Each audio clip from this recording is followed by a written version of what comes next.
So it didn't. No. As in the same line continues over to the beam. It didn't used to be like this. It used to be like a huge box. So HDB has this massive box that has like the gas piping and everything. Are we live yet? Are we live? So it's in the way. It's damn stupid. Okay, we are live now. Live in 3, 2, 1. It's not 3 to 1 now. Already live or okay. Really live. Oh, Yes. okay. Wait. I gotta. Hello, everybody. Hello, friends. She sure. Is there a warm up? Yeah. And it's not racist because I'm Chinese. La la la. Ching chong. 面食是卡 You know, perfection. recently I went to Sukiya, Yes. this chain restaurant, Yes. and Sukiya, I'm familiar. I was with trying to order my meal or something, and this server came over, and I said, "Hi, can I?" And he cut me off, and he said, 讲华语.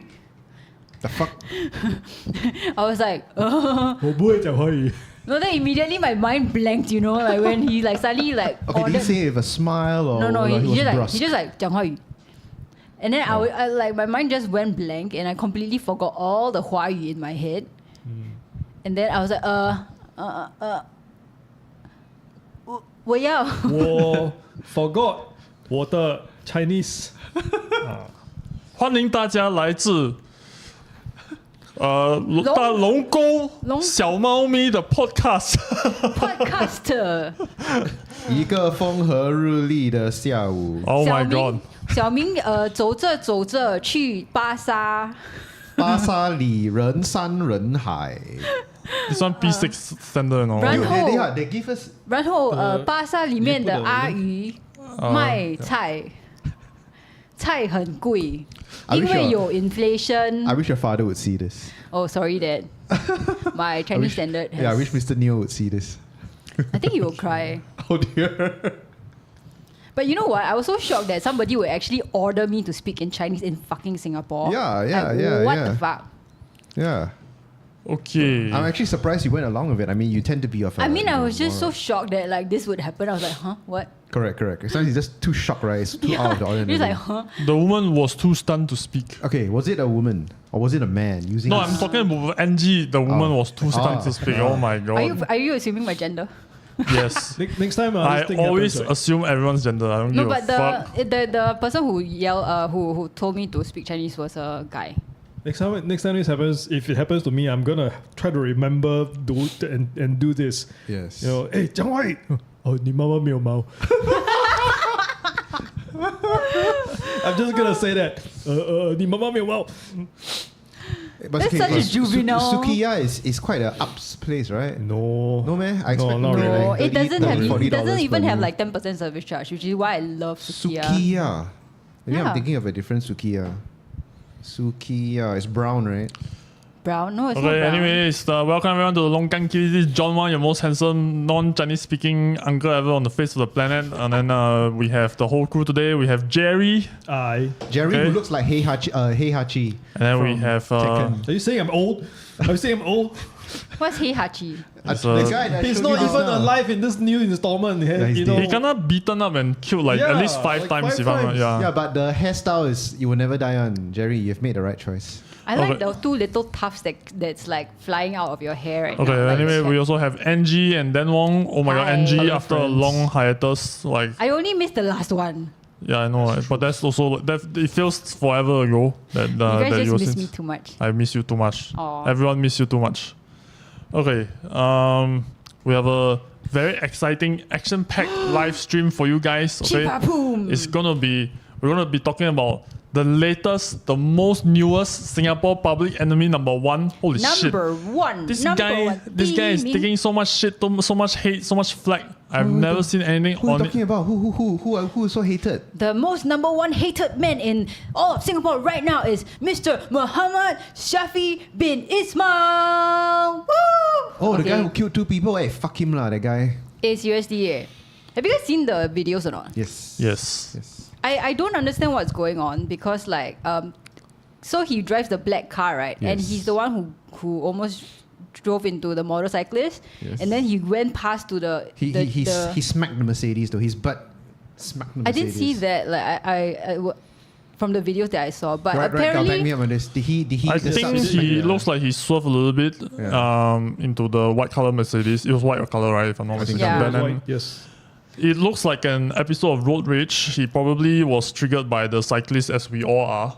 no. Okay, cyclists, wait. I've heard like different motorcyclists, versions. yeah. I've heard different versions of this, and a lot of people are blaming the white Mercedes driver as well. Apparently, the two of them were going into like I don't want to let you go first kind Right. of thing. Hang on. Right, because we only saw a small snippet of Yeah, what very happened small before snippet. the crash in the junction. Yeah. So that particular moment when he was trying to get past the Mercedes, it felt like the Mercedes was speeding up to cut him off.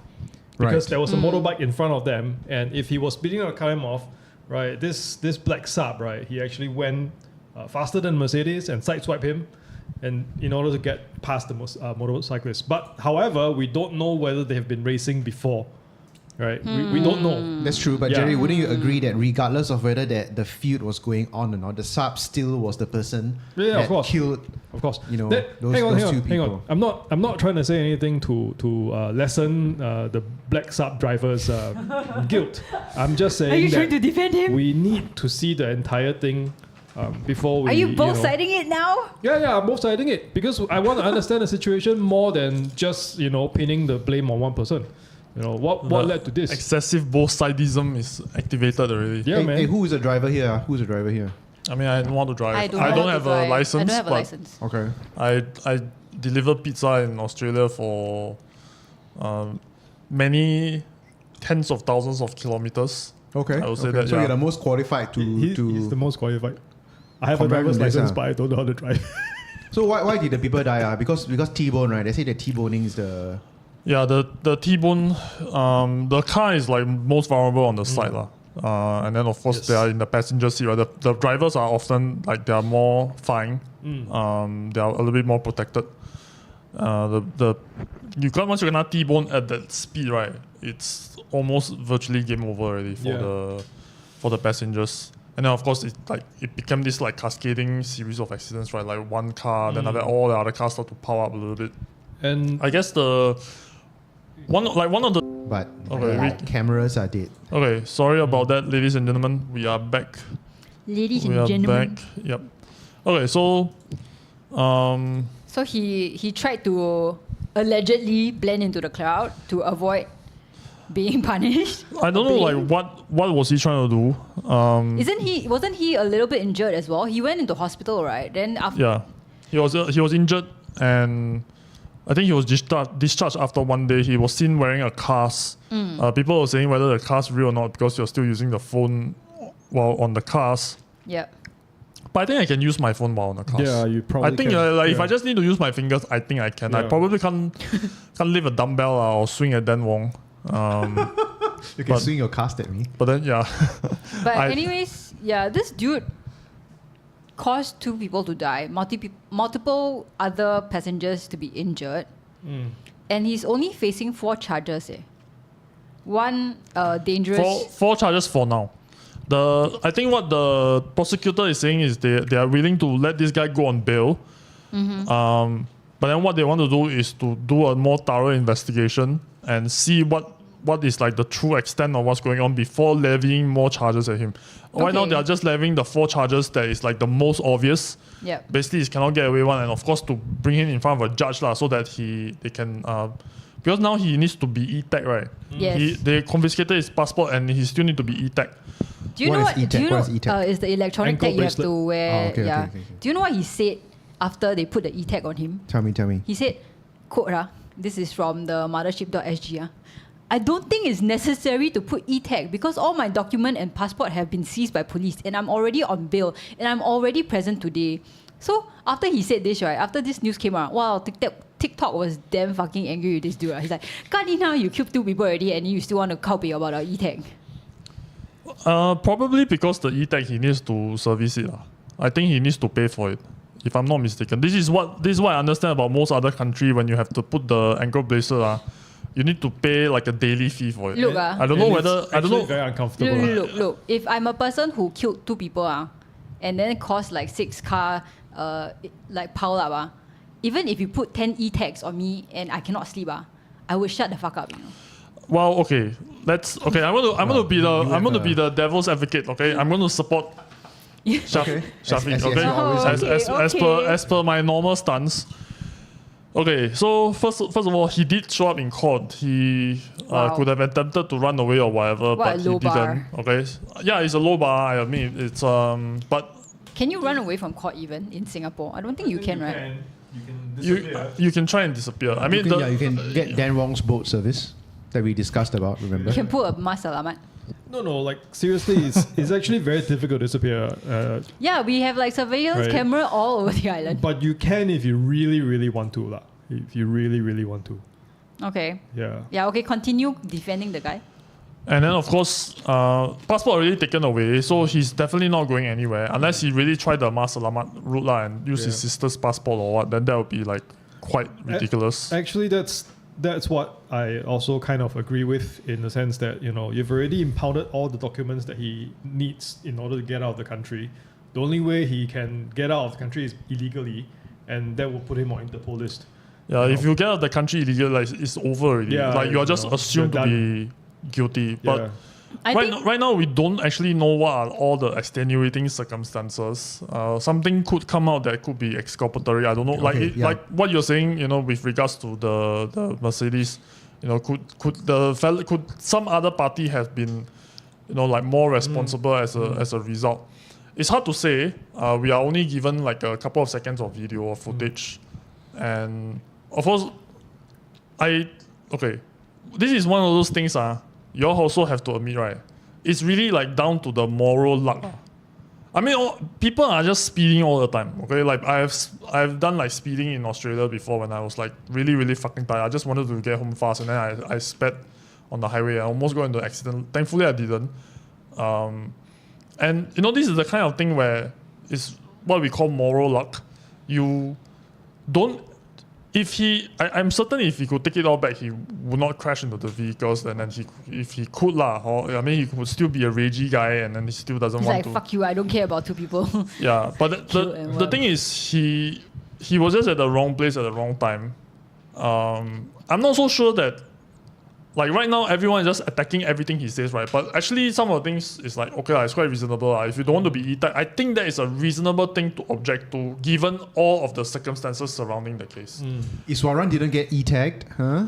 Yeah. I mean, that's also one thing, right? And he went to Japan for his son's graduation. Didn't he go to Australia? Yeah. Was it Australia? I think Australia, yeah. Okay. Don't get us Prof. Matley. Yeah, fact check then. The MFA director also went to Japan, right? After he got charged. Oh yeah, Right? I mean, his luxury watches. Yeah, the case is resumed. I think he pled guilty to everything. I think. So is the question now, why are they not e-tagged? Not instead of like, why is this guy e-tagged?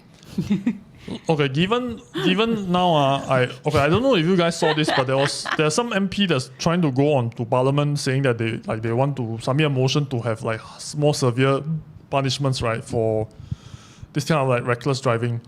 I don't know if that's really the case. I just saw something very briefly on it. You know what? Like when I saw the article, right, there was this article that stated the 4 charges he's currently gonna deal with. Which is 1, offense of dangerous driving causing death. It carries an imprisonment term of not less than 2 years and not more than 8 years. I was kind of shocked. I was like, what, Lani? You can kill somebody and just get like maximum 8 years. And then the second one is the offense of dangerous driving causing hurt, which carries a fine of up to 10K or an imprisonment term of up to 2 years or both. The third one is offense of reckless driving, which is like a fine of up to 5K or imprisonment of up to 12 months or both. Offense of failure to stop after an accident, which carries a fine of up to 1K and or imprisonment of up to 3 months. He didn't stop, but he stopped. That's why he was lingering around. He was pretending to not be the driver, lah. So allegedly. considered as a hit and run, lah. Because you're not stepping up as a person responsible. Well, okay, this one once again we also don't know. He might be around there for the exactly. sake of contacting the police afterwards. I have no idea, lah. But the last part, right? Which really shocked me is that each driving offence may carry a disqualification period from all classes of driving. So it's not like a permanent ban. Like you can, I don't know, cause such a big accident and then you can still be driving after X period of time. That's insane to me. I didn't even know this until like now. I thought. Okay, that so once again, in terms of like criminal justice, okay, not to toot the horn for this fella over and over again, but then it really is, if you're in the wrong place at the wrong time, that means you're not like deliberately trying to cause murder, trying to cause hurt. Intent, the intent of it matters a lot, because literally this could happen to anyone. Yeah. Like I mean, don't even say like, for example, like he speed and then what. Some drivers they can just have like terrible luck, brake lining suddenly broke, like whatever lah. Like it really just could be you're driving a functionally what is a 300 kg chariot of death at about 60, 70 kilometers an hour. More than okay? that. More than that. If you collide with anything, something's gonna get fucking hurt real bad. Yeah. Okay, somebody gonna get hurt real bad. Okay, that's exactly. It's like a day later, there's this lady who she had the right of way, but some idiot just decided to cross the road when the light is not in his favor, and he gonna smack her. Right, so and it's hilarious because the dash cam is hilarious because the dash cam of the other car that was recording the incident shows clearly that the light is green in the car's favor, and the guy stood at the side of the crossing and then looked at the car, and for some reason he just decided to dash across. He's like, 比比看谁比谁快. Yeah, it's like he went to the. I can make it. Exactly. It's like he went to the edge and then he looked at the road and then he's like, yeah, I can do it. yeah, it's the car It's is like coming. full confidence. But I'm going anyway, and then he got smacked right in the bonnet. Oh my goodness. But you know what I want to bring up? I want to bring up the fact that like Singaporean drivers are so fucking terrible. Like the etiquette. You know what? on road, I will go out even further and I'll say like Singaporean drivers are among the worst in Southeast Asia. Yes, the world. I don't know about the world lah. Okay, I've driven in Indonesia, Vietnam, and Taiwan, and they're all generally okay. In fact, because I am so outskilled by everyone else, right? I'm very amazed timid. that I can survive driving in those countries because basically it's like very unfamiliar. I don't know what the fuck's going on. Like in Indonesia, it was just like pure fucking chaos all over, and but I managed to make it through because of the skill of everyone else. Like they know exactly how to navigate all these like heavy No, and the gems thing and is, whatever. right, like sometimes I just feel like Singaporean drivers are out to kill people. Like honestly, the way that they swerve and the way that they just don't let people go. It's like for that 2 fucking seconds, right? Then you need to win. Then you don't fucking like give chance to anybody who's trying to cut into that lane. I'm just like, for what? What the fuck? Is your time so precious? Like, is your fucking 2 seconds so precious that you cannot let some courtesy just shine through? I feel like Angie, if you were to ever to drive, right, you would be the ultimate road rager. but that's Okay, why I like don't drive. you would be the what is it, the NES or the Sega one? Let me tell where you. you will have the chains, you will just whip it out and then just start road rash. the road rash, just whipping people. I cannot road rage, okay, one time. But this is not when I was driving. This was when I was cycling. So I was trying to cross a traffic light, right? And the traffic light was for the pedestrian to cross. And this motherfucking car, right, was turning into my lane or whatever. And this motherfucker jammed into that crossing when I was about to go. And then, we look at each other. And then this guy was like, no, I'm going to go through anyways.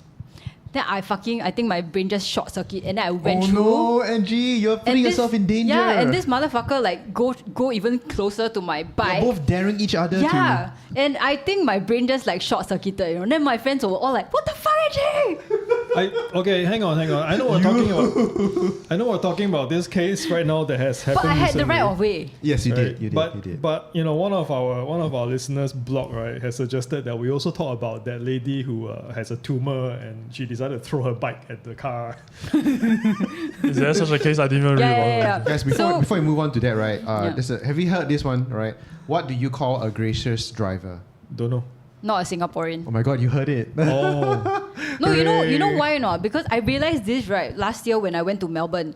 Because when I was trying to cross the road, right, I didn't dare to cross because I didn't know what to expect from the driver, right? Then the driver was looking at me. My friends were looking at me because I was like, wanting to cross, not wanting to cross. Because I didn't know like whether the driver was going to be a fucker. Then after a few days, right, when I acclimatized to how nice, how gentle, how polite the drivers were, I was like, oh my God, I feel so safe.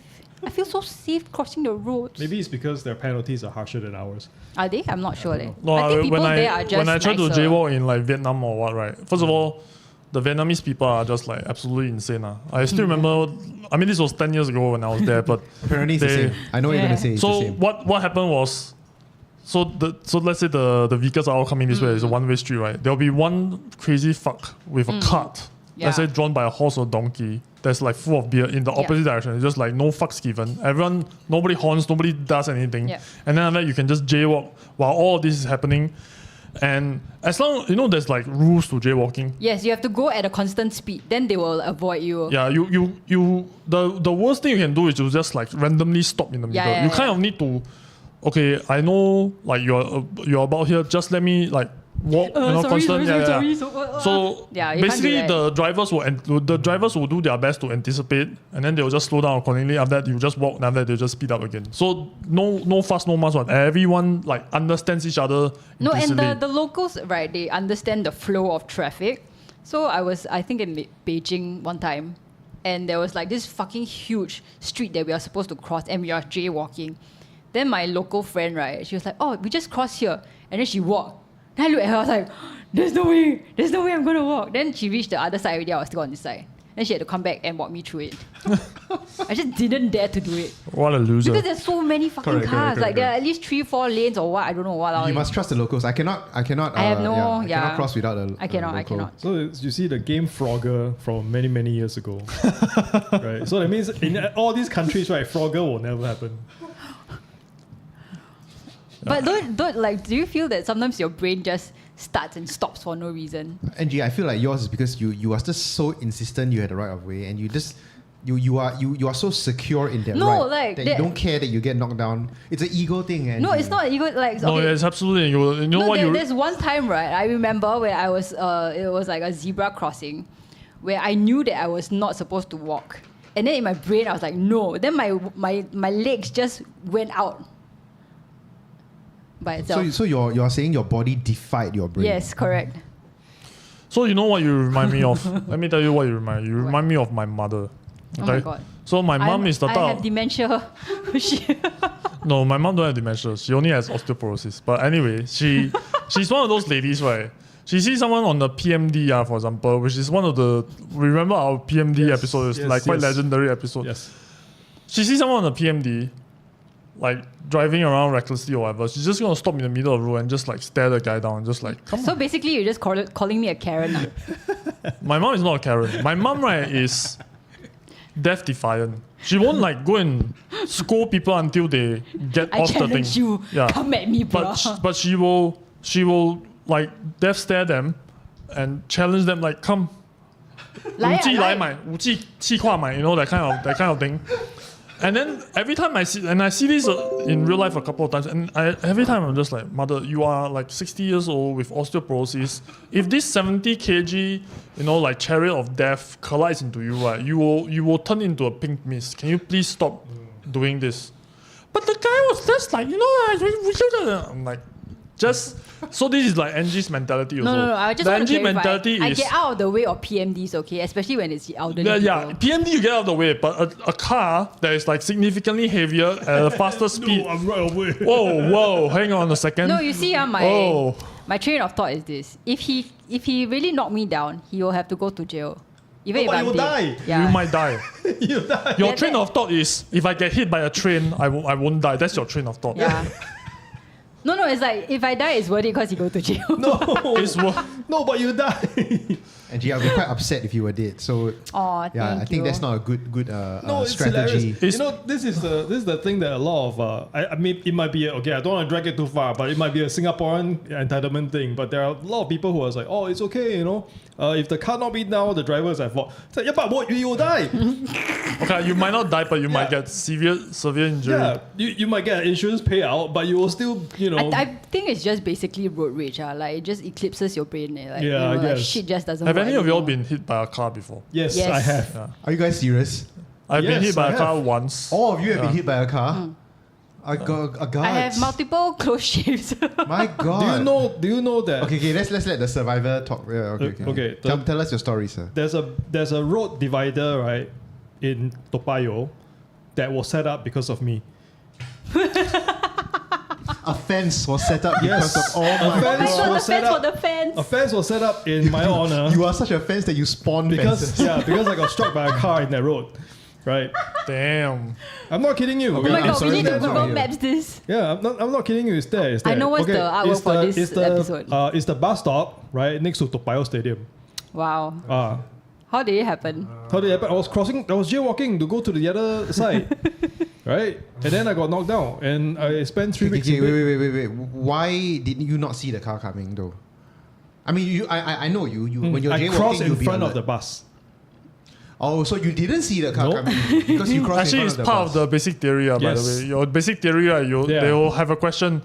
What do you do in this situation? Then Yes. there's a diagram with the bus, and then you're like coming. Then the correct answer is you're supposed to slow down, No, right? dude, the correct answer is you're not supposed to cross in front of the bus because that was taught to us when we were kids in school. No. That's you No, as that's a me, yeah, pedestrian. that's me, yeah. But as a basic theory, Yes, I of remember course. very clearly this one basic theory exam question, and I will never forget that I got it wrong the first time. And I'm just like, this is the most obvious shit ever, and I got it wrong. I have low IQ. Okay, I am just like a dumb prick. No, but seriously, Where did the car connect with your body? it was a van.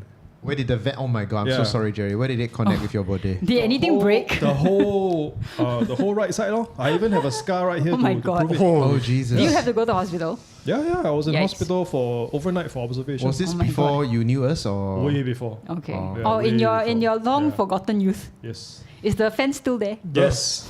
Yeah. It's Do you been go there for. and The do you go car there was and in pet fact- it every time? Yeah. The car was in fact a horse that was driven by Lord it's a Farquhar. wagon, Yeah. Okay, so what did the van guy do to? I don't know. I was unconscious. Oh shit! You were knocked so. Oh my God. hard that your Yeah. Did any bones break? No, I didn't break anything. Just bruised lah. Yeah, but the Yikes. van driver was very good. He stopped in time, thankfully. Right? If not, I Before would he not- run you over Yeah, and then you become pizza. I would have been run over or worse, right? I might not be around. But the truth was, you know how people say that when you get a concussion, right? You get a TBI, Yes. right? You may Yeah. lose some short-term memory, and it Yes. happened to me. I couldn't remember a good half an hour before what happened. Okay. Oh, okay, that's not. before the accident. The half hour before, I couldn't remember anything at all. Anything right. Yeah. So your first thing upon waking up is you see the hospital already. No, I see broken shards of glass on the ground. Oh my God. Wow. And the paramedics was like, okay, don't move. We're gonna transfer you to the gurney. Don't move. Then it blacked out. Then I blacked out. So Oh my cinematic. God. Oh my Yeah. God. Seriously. Wow. Yeah. And the next moment I woke up, right, is the hospital, the corridor, the lights. Oh my God. Yeah. Yeah. So great. Oh my God, Anatomy. you're just like looking at the ceiling as I'm it not, passed by. I'm not kidding. Like wow. the moment when I saw that, I was like, fuck, this is like all the TV shows I've been watching on my TV. You're living it on in a show. man. Nice. Yeah. John, Nice. what about you? What happened when you got knocked down? Did the car like break into two? No. Mine was a less severe case. Mine is nothing compared to all of these. Mine after this story is like what am I we gonna should say? save him for last. Yeah, damn that's it. why. Yeah. I mean, mine was it was a heavy rain, but there was a zebra crossing. Okay, this one near my mom's house when I was quite young. And then, so I tried to run through the zebra crossing. The driver just like, fuck it, just went through the zebra crossing, even the hump, everything. He tried to slow down, he tried to brake, but then it still collided on my like inner thigh. So I managed to turn, and then it hit me on my inner thigh. And then I couldn't walk straight for like a day. But what happened after that, right? The guy, he stopped for a second. I could see him looking at me. Then he drove off. Motherfucker. Wait, is this in At a Singapore? zebra crossing there. Yeah. In Singapore? In Singapore. Then just before he drove off, right, I used my bad leg to kick one of his door, and then that made my leg even worse. And I don't think I made any like permanent damage on the door either. You're just like my last bit of frustration. Yeah.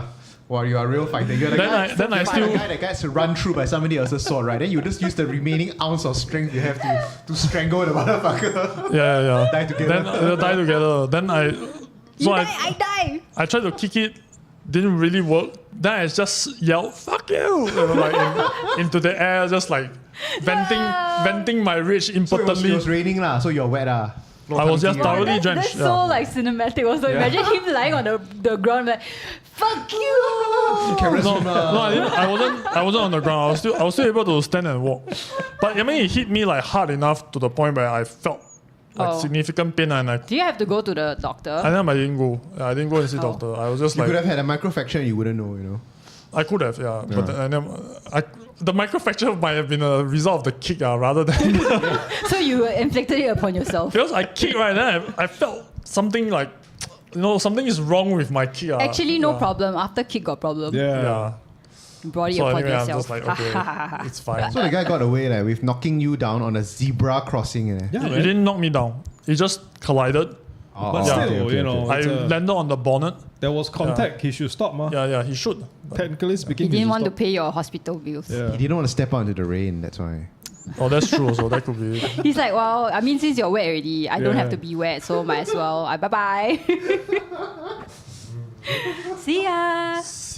You're not on the ground, you're fine. He didn't even roll down the window. 这是我名片，有问题找我。 He just stared at me from inside. He just stared. After he just drove. I guess he must be thinking like this big motherfucker is still standing after that knock, so he's fine. John, one day you are like walking down the street with your wife, you have a happy family, and then you see him. Do you remember at his McDonald's. face? Yeah, you see it's him, and then he gives you the blank stare. What will you do? But he's an old man now. Just walk up to him. Do you remember me? Do you remember me? He goes like, oh. What will you do? I kick him in the inner thigh. You're just an asshole who kick the old man in the shins, So? And you can't prove Vengeance! It's like, I remember you. But actually, honestly, if you were to put him in front of me right now, I would not be able to remember his face. Yeah. Oh. Isn't it one of those like eternal moments of your life, like memory that is like so deeply ingrained that every time you see this motherfucker's face, you'll be like, that's him. Well, first of all, it was raining very heavily. I only saw him through the window, and the window was just like full of You should have just rainwater. done this and be like, motherfucker, I need to see your face. Okay, I'm sorry you let him get away So with it, fun. man. He's like scot-free now. Yeah. Knocking down more kids Too bad. at zebra crossings. It's my fault. Every time he knocks down a kid at zebra crossing and gets away with it, he puts a golden star on his... Yeah, he puts like a notch on his steering wheel or something. One down. Yay. Angie, what about you? Mine is a very, very small one. I think I was in Thailand, and it was with a motorcycle. And I think I was just not used to the way that the traffic is there. So I just stepped out, and then this motorcycle came at me. But it wasn't going at a very fast speed. So they managed to stop almost in time, and I saw it coming. So when I saw the wheel coming, I jumped. And then the wheel went in between my leg. Ouch. And then I kind of hit the front. Then I fell back. And I just got a bruise on my butt. That was it. Okay. I mean, it's not like a big one. If you were a man, right, you would have the chopped sausage. Meat grinder. A long time ago when I used to play D&D, right, I had a friend who just wanted to try something different. So then while all of us are investing in skills like acrobatics and what do you call that, he just put his skills into this skill called jump. Oh. And then he's like he's like low intelligence, low rating, but his jump is like fucking powerful jumper. And then every time when he gets attacked or something happens, he says, I use jump. Jump out of danger. And now the strange thing is that for some reason, right, he managed to evade everything with just jump. Wait, is your friend a rogue? No, man, he was just okay. I can't remember what character he played, but he just used jump to overcome everything. You know, I was playing D&D with all the gang, right? And I think Anna was in it as well.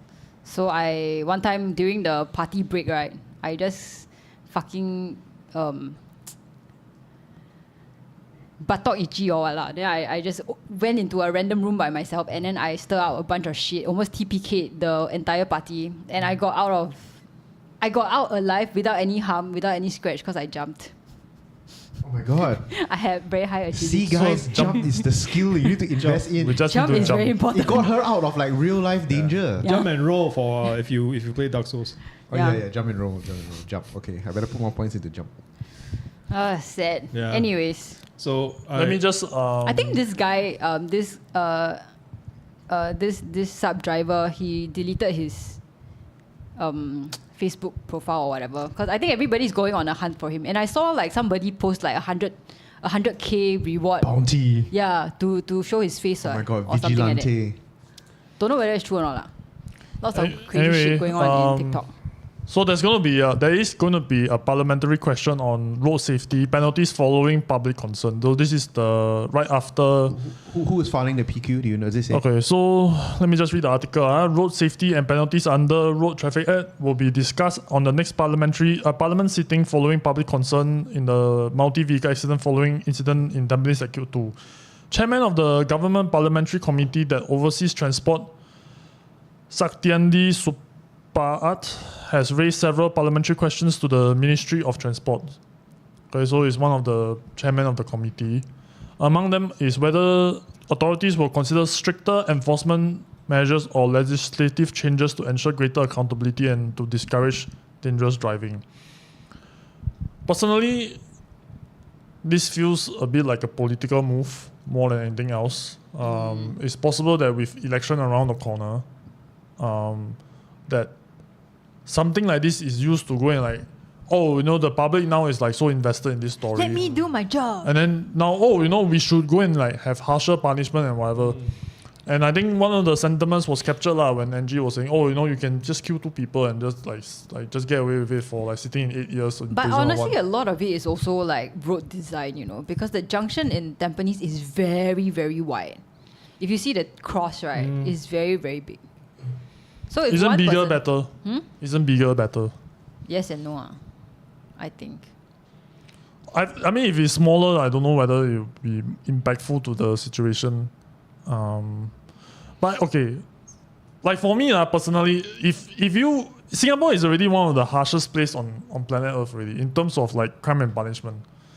I'm not so sure, right, that it is so clear-cut, simple that you can just kill 2 people and then just like get away with it. And like I said, because the prosecution is like really going full on to go and investigate, and everyone deserves a proper defense. I don't know if we're not asking for a public lynching, if that's what you mean. No. I mean, that's not what I'm saying. You'll be the first to attend a public lynching. Possibly. You're the organizer, okay? I'll be the one selling like drinks and like popcorn, I think. Actually, that's a good idea. Yeah, very entrepreneurial of you. Yeah, but we've not gone past that medieval phase of wanting to see people hang from the gallows, No, we absolutely have not. They had like medieval hanging parties, where they had like the platform, the scaffolding, and then the guillotine or the drop hanging, whatever shit, and then people would just attend it, and then it would be like a picnic. Royalty and the nobles will attend it, and then it's like a complete like party. Was there also a jerk-off room? A jerk-off room? I think they just do it under their clothes. I mean, they've got voluminous clothes, You can just put your hands in there and I don't know, do what lah. Right? Oh, you're shaking your head, sir. Put the wheel of death between your legs and But yeah, anyway, I just feel like this particular case has become a bit of a witch hunt. And as much as I feel bad for the 2 people that were killed, especially like the younger one, the teenager. Why is everybody feeling worse for the younger person? Because of potential. A young death is potential lost. The other lady also, what? Like, I was reading her story, and basically she took care of her mom and her siblings her whole life. Finally, this year or last year, on her own, she finally got her flat, that she paid for, and she was like, hosting her first Raya gathering or whatever, and she was so proud, and then gone.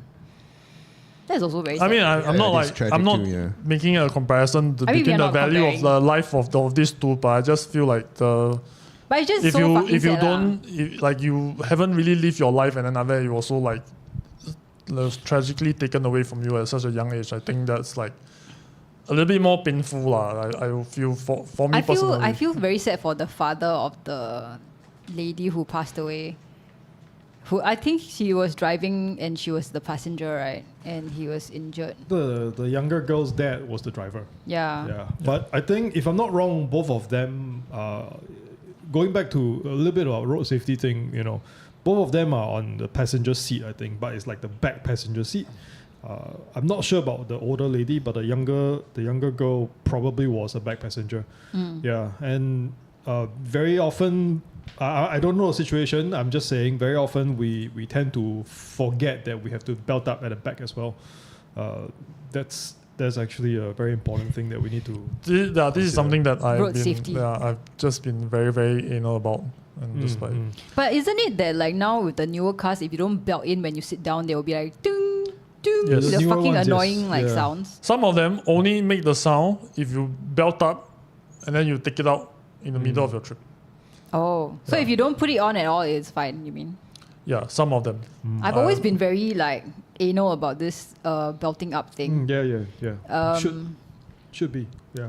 And apparently they say that if you are in a car, let's say in a passenger car, like if you're in the passenger seat and let's say you're getting in a Grab car, they say it's usually better to sit on the driver's side because usually when the drivers swerve, right, to avoid something, they will try to avoid whatever's coming on, right? So then if you are sitting on the other side, you are the one like getting the impact of the stuff. Yeah. So which is why I very kiasu. I always like sit behind the driver.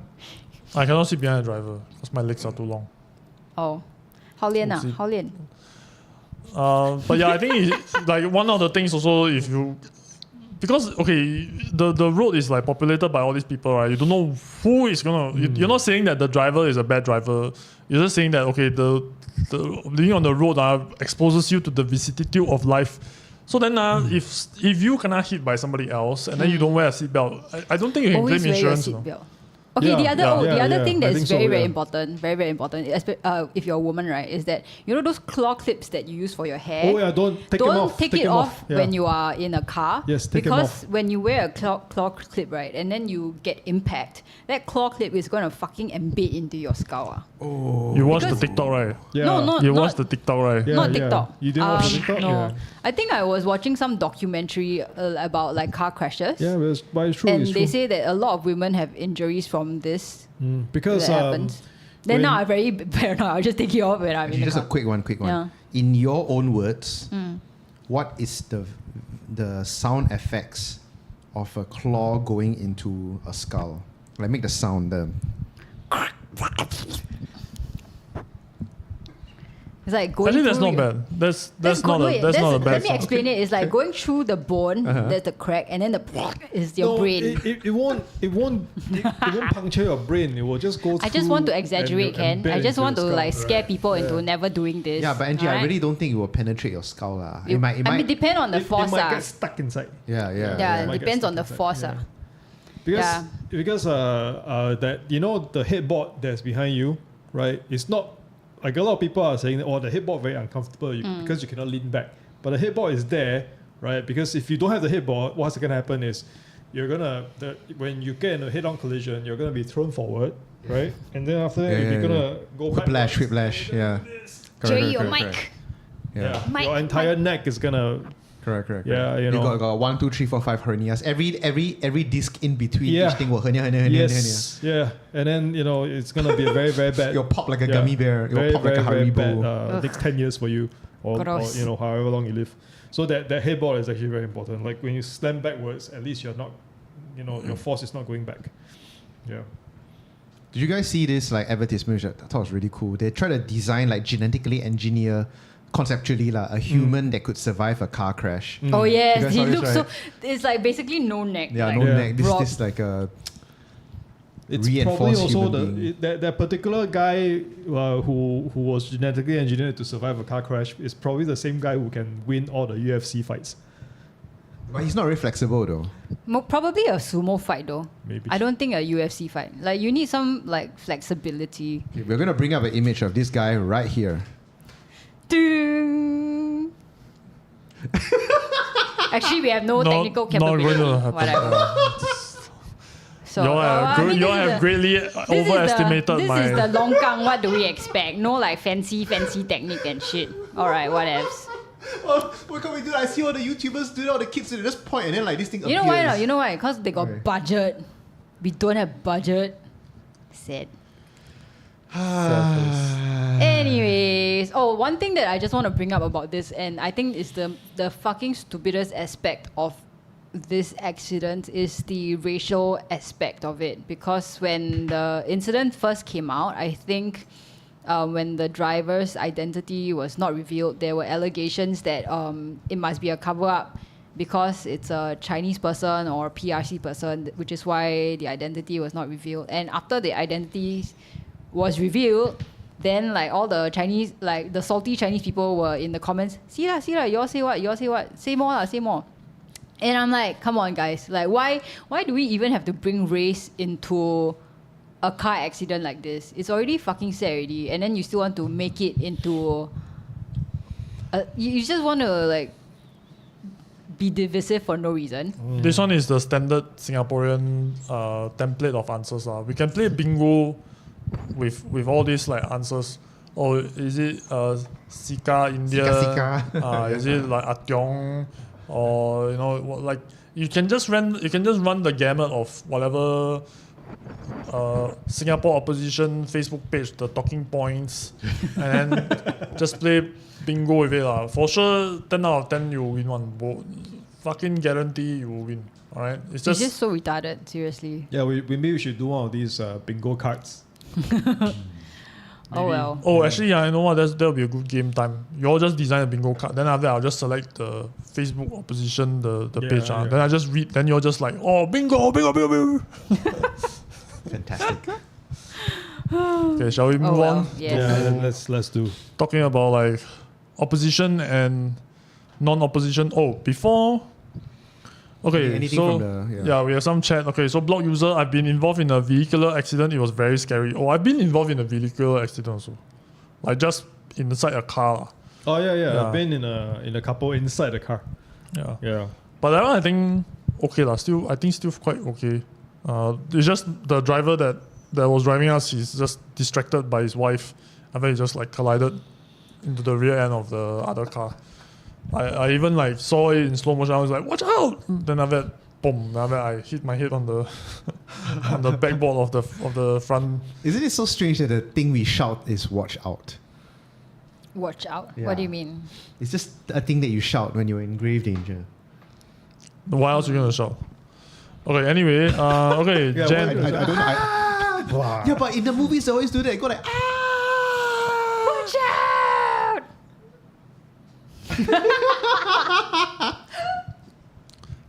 okay, so Jen here, I can use AI to genetically engineer people in 10 years.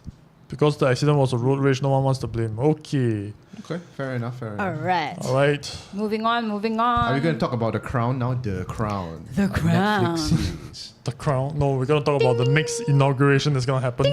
Yeah, The Crown, the Singaporean crown. It's the Merlion crown. Don't you know that Lee Hsien Loong has in his possession the Merlion crown, and then at night, right? All the executive committee gather, and then he will pass on the crown to Lawrence Wong, right? You It's guys a know cock this, ring, right? is it? It's not. It's a Malayan cock ring.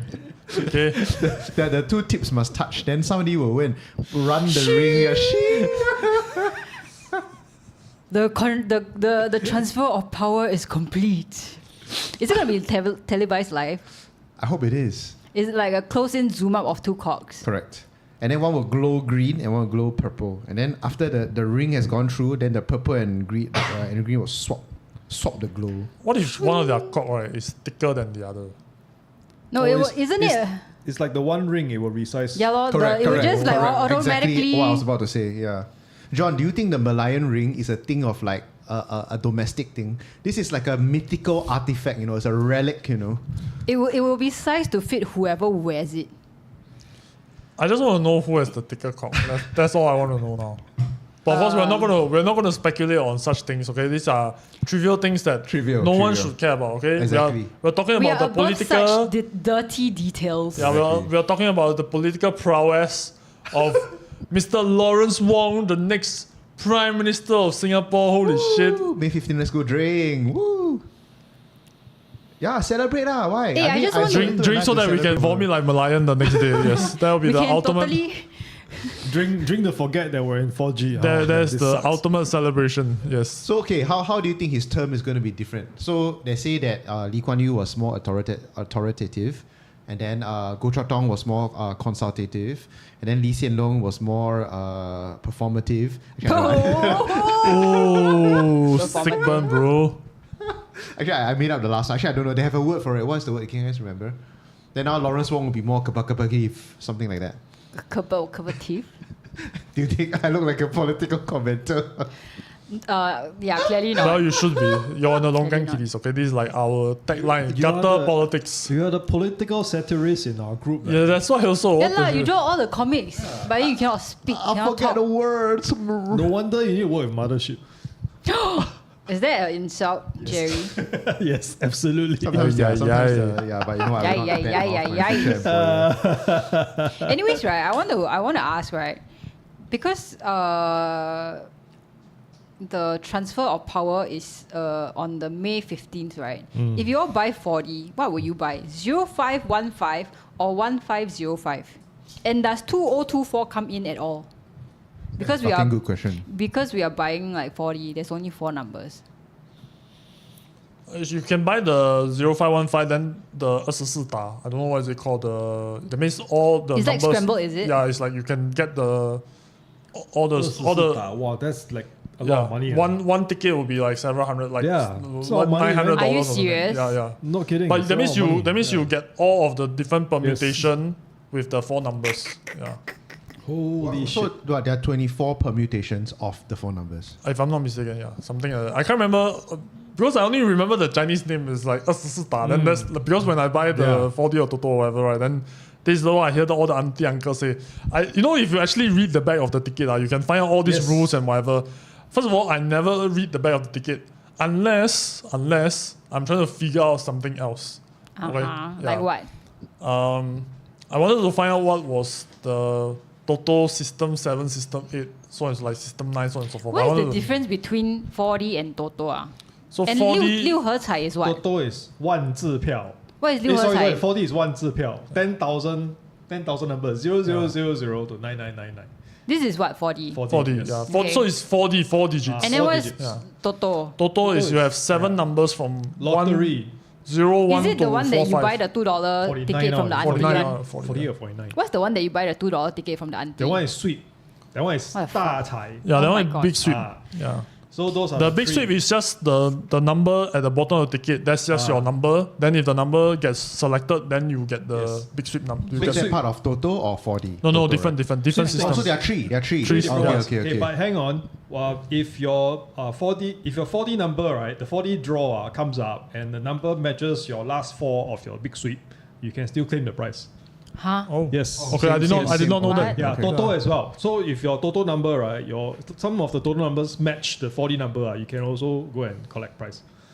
There's like Okay. a $10 prize money that you can collect. Okay, so it's $10 basically dollars. the No, cost it's very price. small, The cost yeah. price is returned Yeah, to you. yeah. Okay. Yeah, but you get the $10 back, you'll be like, oh, $10. Okay, I go and buy some Buy more. another ticket. Yeah. That's exactly what I do every time I win. Yeah, exactly. I win like $25. Then it goes back in right away. on Toto. reinvest. Then after that I just like Then you lose everything. that's exactly what. I've actually never bought any of this in my Yeah, same entire here, same life. here. Only I just got very offended one time. There was an auntie behind me, right? Then she just talked very loud. Wow, aku Amolang buy 4D. Then I'm just like, auntie, I'm not Amolang, okay? Do you say that? Yeah, I did. I Then turned what around. did she say? Then she's like, wow, 你不是 Amolang. Like, I wasn't hostile. My tone is very neutral. Auntie, 我不是 Amolang. Then, and that day I was feeling particularly like not great. You're Which is like, why I- 你够了. How dare you question me? 你听，Auntie，我就是个昂摩狼，来买你们全部新加坡人的 4D，买到你们死，something like that. Wow, Okay, what? then That you escalated quickly. cannot move too close to the camera. You adjust the autofocus. Don't stop that, fucker. Later, Angie, you should be the one that's like upset and angry with him. Okay lah, Angie's face blur or not blur or sharp. So yeah. Blur is even better because I got like so many like acne marks on my face right now. Okay, so Lawrence Wong, yes. What above is he? Shall we? Collaborative. Yeah, that's the word they use to describe him. He will come down to, hi Angie, I heard you're an illustrator. Can we do a collaboration together? No, thank you for the honor, but no thank you. But you know what? Like, the thing about this whole like transfer, right, is that I don't think there's a lot of hype around it. Because it's been dragged on for so long already. I feel like everybody kind of lost the excitement about, oh my god, new leadership. I think that's exactly what they want. I mean, that might change on the day that it happens. Like, people might just get excited about. Now it seems like a faraway dream, like May 15, no one cares. But closer to the day, people will be, we're gonna get the new Prime Minister. Ooh. Yeah, maybe on Labor Day we get the Labor Day long weekend. There will be more hoo-ha. I'm not qualified to give stock advice, but fuck man, just buy STI. Buy now. Buy the ETF now. Just fucking buy. Like, put all your life savings into the ETF. Are you going to do it? Okay, hang on. Now that you say that, right, we must make a disclaimer. We are not a financial advising podcast. I said that already. I said it to the camera. No, you did not say it. I'm not qualified to give financial advice. I said you that. did not say that. What do you we mean? are saying it we now. Are saying it now. Yeah. Okay. I said it first. Then you did just not say repeated shit. really what I said. You know what happened? Demo traveled to the future and he just came back like 5 seconds ago. So he's living in a reality where he has already said it while we were saying it. No, I said it. It's on record. Oh my god. If you can travel into the future 5 seconds, I don't know what you're still doing here. Okay, you're just being a complete nonsense human being. Okay.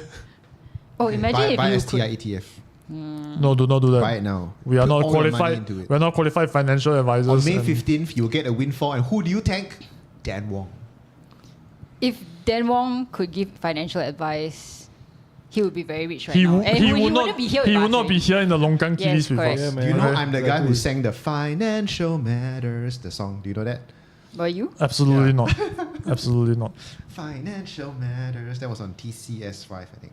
I'm gonna take a Shit. short break. Jerry, Give I me a want you second. Are you gonna go to shit? Pee right No, now. no. I'm gonna Pee in your pants figure out where right the now. hell my cats are. Yeah, I've not seen them at all. Not Yeah, in the where are your kitchen. cats? Not in the, I came in just now and then I was like, where are the It's cats? too quiet. Yeah, like what? it's too quiet. It's yeah. like having children. What Like, is? Yeah. Oh, if it's too quiet, something must be something wrong. is wrong. Yeah. Something must have happened.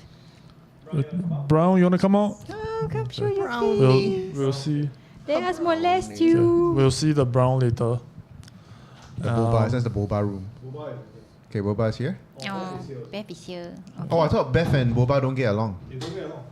They just happen to be in the same space.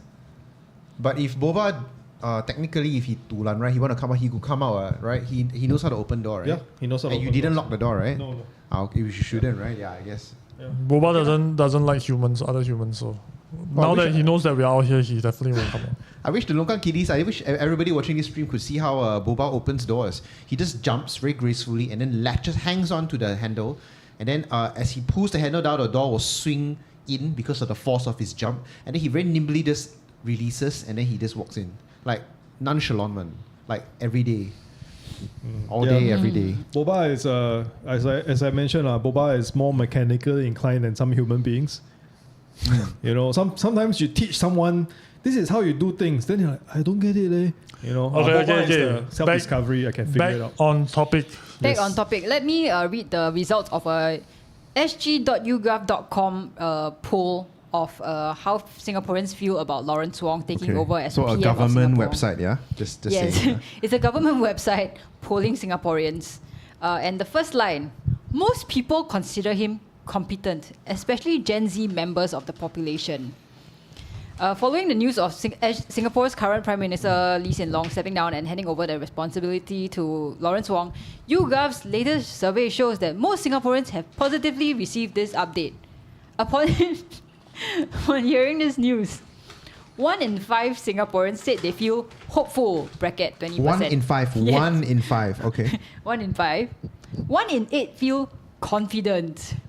A similar proportion feels happy, 12%. although 1 in 10 were surprised to hear the news, 9%. So according to them, Wait, how many were surprised to hear the news?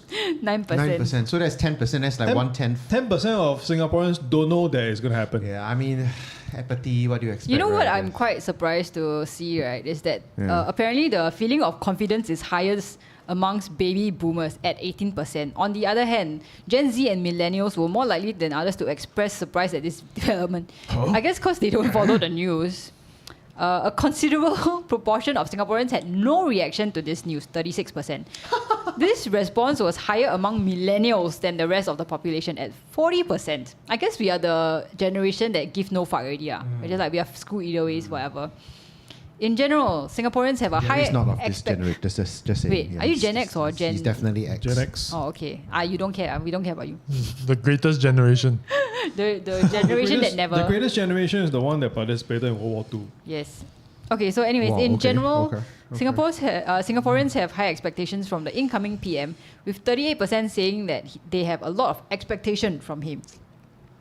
Gen Z and baby boomers have more expectations from him compared to other generations. What do you expect him to do? What sort of expectations do you have? They for didn't say Lawrence Wong? anything. I don't think they say I anything about guess their Gen Z expectations. expects him to, or at least his administration, to unfuck some of the policies Right. that is, like basically fucking millennials. I don't over. know if he gonna unfuck anything. I don't think he can. I think honestly the HDB situation is honestly just unfuckable at this point in time.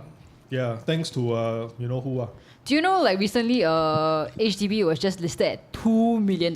Not sold, listed at $2 million. I think it was in what, Toa Payoh? Yes, yeah, Toa Payoh. Yeah, I saw that one Insane. listed. Wow. Yeah, and then the best part is the real estate agents, when questioned, they were saying that people are very positive about that listing. Like they've gotten a few positive remarks. Like how many? 3, 2. Haha, haha. Because I mean, if I were a real estate agent, I would spin it that way also. I mean, don't look at it as a bad thing.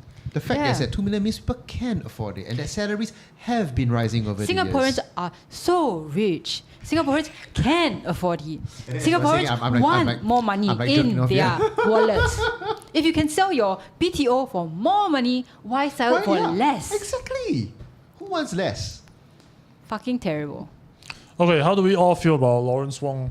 Like I haven't finished the survey yet. As per the survey. I haven't finished the survey yet. Okay, Still go got. on. Yep. In terms of character traits and personality, I don't know why they even ask this. Most Singaporeans consider Lawrence Wong competent, and by most they say 53%. Yeah. 2 in 5 feel that he's trustworthy, 40%. Many associate qualities such as likable, 37%, honest, 28%, and a strong leader, 28%, with him. While men and women are equally likely to associate all the listed traits with Wong, the youngest members of the population seem to have a positive perception of him and are more likely than others to attribute all the qualities to him. So this data is based on surveys of adults aged 18 plus How in many? Singapore How many? with a sample size of 1,025. 1025. Yeah, 1,025. Is this what they mean by polls? Whenever like Americans have elections, they have like, and who is up in the polls today? No, other the than- American polling is done in a much more sophisticated way, and for them it's like a lot of phone calls. They definitely sample at least like 10,000 people. How can they be more sophisticated than us, Angie? It cannot be just like 1,025 people. Then you call it a poll that represents the nation. It's Yeah. like not. It's not sufficiently. Basically, right? You know what? But Wait, they wait, did wait. a poll in the elections, and it was No, accurate. it's like the Simply Go poll, you know? They That was poll fun. 1,000 people and they're Correct, like, oh, correct, it's great. It's great. It's great. I mean, when you have only 1,000, you can possibly like bias the sample population. It doesn't accurately reflect the mood or the feeling of the nation, which I think most of the government polls are similar in nature, but I mean that's a separate topic for another time. My intuition for why Gen Z and the baby boomers have more expectations for him is that they are simultaneously at the start and end of their lives. Yes. Like the Gen Zs are about to start having babies, buying houses, and they are looking at the market and they're like, oh my God, I'm fucked. Baby boomers are like, I'm about to die, I want more for healthcare and all that kind of stuff, so they want more. And then the rest of us in the middle, we're just like, life is fucked. Whatever. I would say Gen X is in a better position, definitely. We caught some of the we caught some of actually the older Gen Xers have caught most of the benefits. Right. And the younger Are you the ones, younger or the older one? I'm the younger one. Older Gen Xers are retiring soon. Yeah, older Gen Xers are somewhere in early 60s. So, Early 60s, isn't that boomer? That's my mom's generation. no, boomer is like beyond 65. No kidding. Say no cap, Jerry. Yeah. No cap. No. If you want to relate to the Gen Z audience as LongKang Kitties, say I'm not Lawrence cap. Wong. I don't have to. I'm not Oh. Lawrence Wong. I don't have to. Okay, come. Let's all just one word or one simple sentence. How you feel about Lawrence Wong? Starting with Dan Wong. Nice. One word. You say one word. Or simple That sentence. is the most benign word. Yeah, I just hope that Inoffensive. he doesn't get he isn't like a pushover. I can't explain this. He must have teeth. I've yet to see teeth. He must have the iron in him. yes, it's exactly what LKY said. I was directly quoting. Yeah. So he must have sort of teeth and fangs and claws. I need to see it. I can't just see guitar and likability and collaborative spirit, which are great, by the way, but I must see fangs. If not, I cannot respect the person. I mean, a leader, and in this case, a leader of a country. Angie? You know what? Like, I was trying really hard to find a word to describe him, but he's just so inoffensive that no words, positive or negative, come to mind. I'm just like, he's alright. Okay, NG, if he had because I know this new leadership, they don't operate as a one-man steal all show, right? They work as a group, right? First among equals, blah blah blah, right? So who can, if he has like somebody to be his like knight, right? His champion, you mean? Yeah, champion. Yeah. Would that Right. work? You think? I think Shanmugam has to be his champion. You mean Smugmugam? Shanmugam. Right. He's Bulldog. Yeah, but Smugmugam, we cannot remain the champion for long already. He's Okay, too old let's already. go around first and see what are Okay, the other words okay, on fair the enough. Yeah, table. Fair so enough. Jerry, what are your words? Kilo. Kilo. Everybody is the same. Jerry, you cannot say okay law for first pare inter pares. You cannot. you No, cannot. wait, look. He's hey, the cream of my, the crop. My choice for PM has still always been Chan Chun Sing. So, okay, lor. What? Dare High five. you? Oh you my disgusting people! God. Get off this podcast right now. I want everyone to cancel these two people. Block. Do you hear what these two say? Huh? Of all. Natalie, do you hear what these two say? These terrifying people. Okay, John, what's your word? Yeah, quite vanilla, but Vanilla. Milk toast. collaborative. I would say. Collaborative. Yeah, I would Isn't say that what he's. we just said already? We cannot reuse words. Why are you recycling one? Who said Why are it? you so eco-conscious? Who said it? He or you, right? No, he didn't say collaborative. God damn it! I did this on record. That's like how I You did did my not- financial he didn't say advice in the collaborative. beginning. Remember STI ETF? There are two, but buy the STI one. Stop it. Don't get in trouble. Don't buy the Nikkei one. Yeah. Anyway, I think he's. I don't know if you guys have seen it, but I'm on like the mailing list for some of these closed door sessions, and he has been on quite a run now. I think even since before his MF, like his current, now he's at MAF, right? The Singapore, Finance. which one? MFA. No, the what is it? The Singapore Monetary MAS. MAS. MAS, MAS. So he's been on, now he's at MAS, I think, trying to learn more about the finances of Singapore, and even before that, he was on quite a run on a lot of these closed door sessions. I haven't been to any of his. I've been to Desmond Lee's one. Seems quite a different direction. I think they are willing to push certain boundaries on certain things, but they also realize that they cannot like rapidly U-turn. I do not know how it will all turn out. John, I wanna. Okay, but you say first. You finish first. Emma, you go ahead. I just want you to answer. Look at me in the eye and answer a very honest question. When you go to these meetings, are you just there for the free food? There's no food. There's no food. Yeah. So there's only food for thought, but no real There's food. only like some sandwiches or what. There's no like. Sandwiches are food. Are you there for the sandwiches? Is there tuna? No, Is I'm there not. egg? I'm not going. I'm not there for the sandwiches. Oh. Yeah. You know what? Like after you say that, immediately in Dan's brain, I can see the thought bubble. Then what is he there for? Hey, I asked some very good questions. Okay. I'm one of those really? people that will just go and like ask like Like pretty Desmond hard Lee. questions. Yeah. That's, Right. Go. So one of the like I won't tell you Okay, his he's being answer. a good citizen, not like the rest of us sitting at home playing games. You only pretending to be good. citizen. Yalla, walao. He's actually I won't say his answer, but I did ask Desmond Lee about the state of this like rapid escalation of HDB resale prices, and does the speculation of estates being en bloc right fuel the rampant like excessive price pushes. Yeah, he did give an answer. I don't know whether, I think he eventually mentioned it somewhere else, like his answer, but because those closed door session by right not supposed to say anything. But anyway, I did ask him this question, and he actually gave a very direct answer, which I'm very happy with.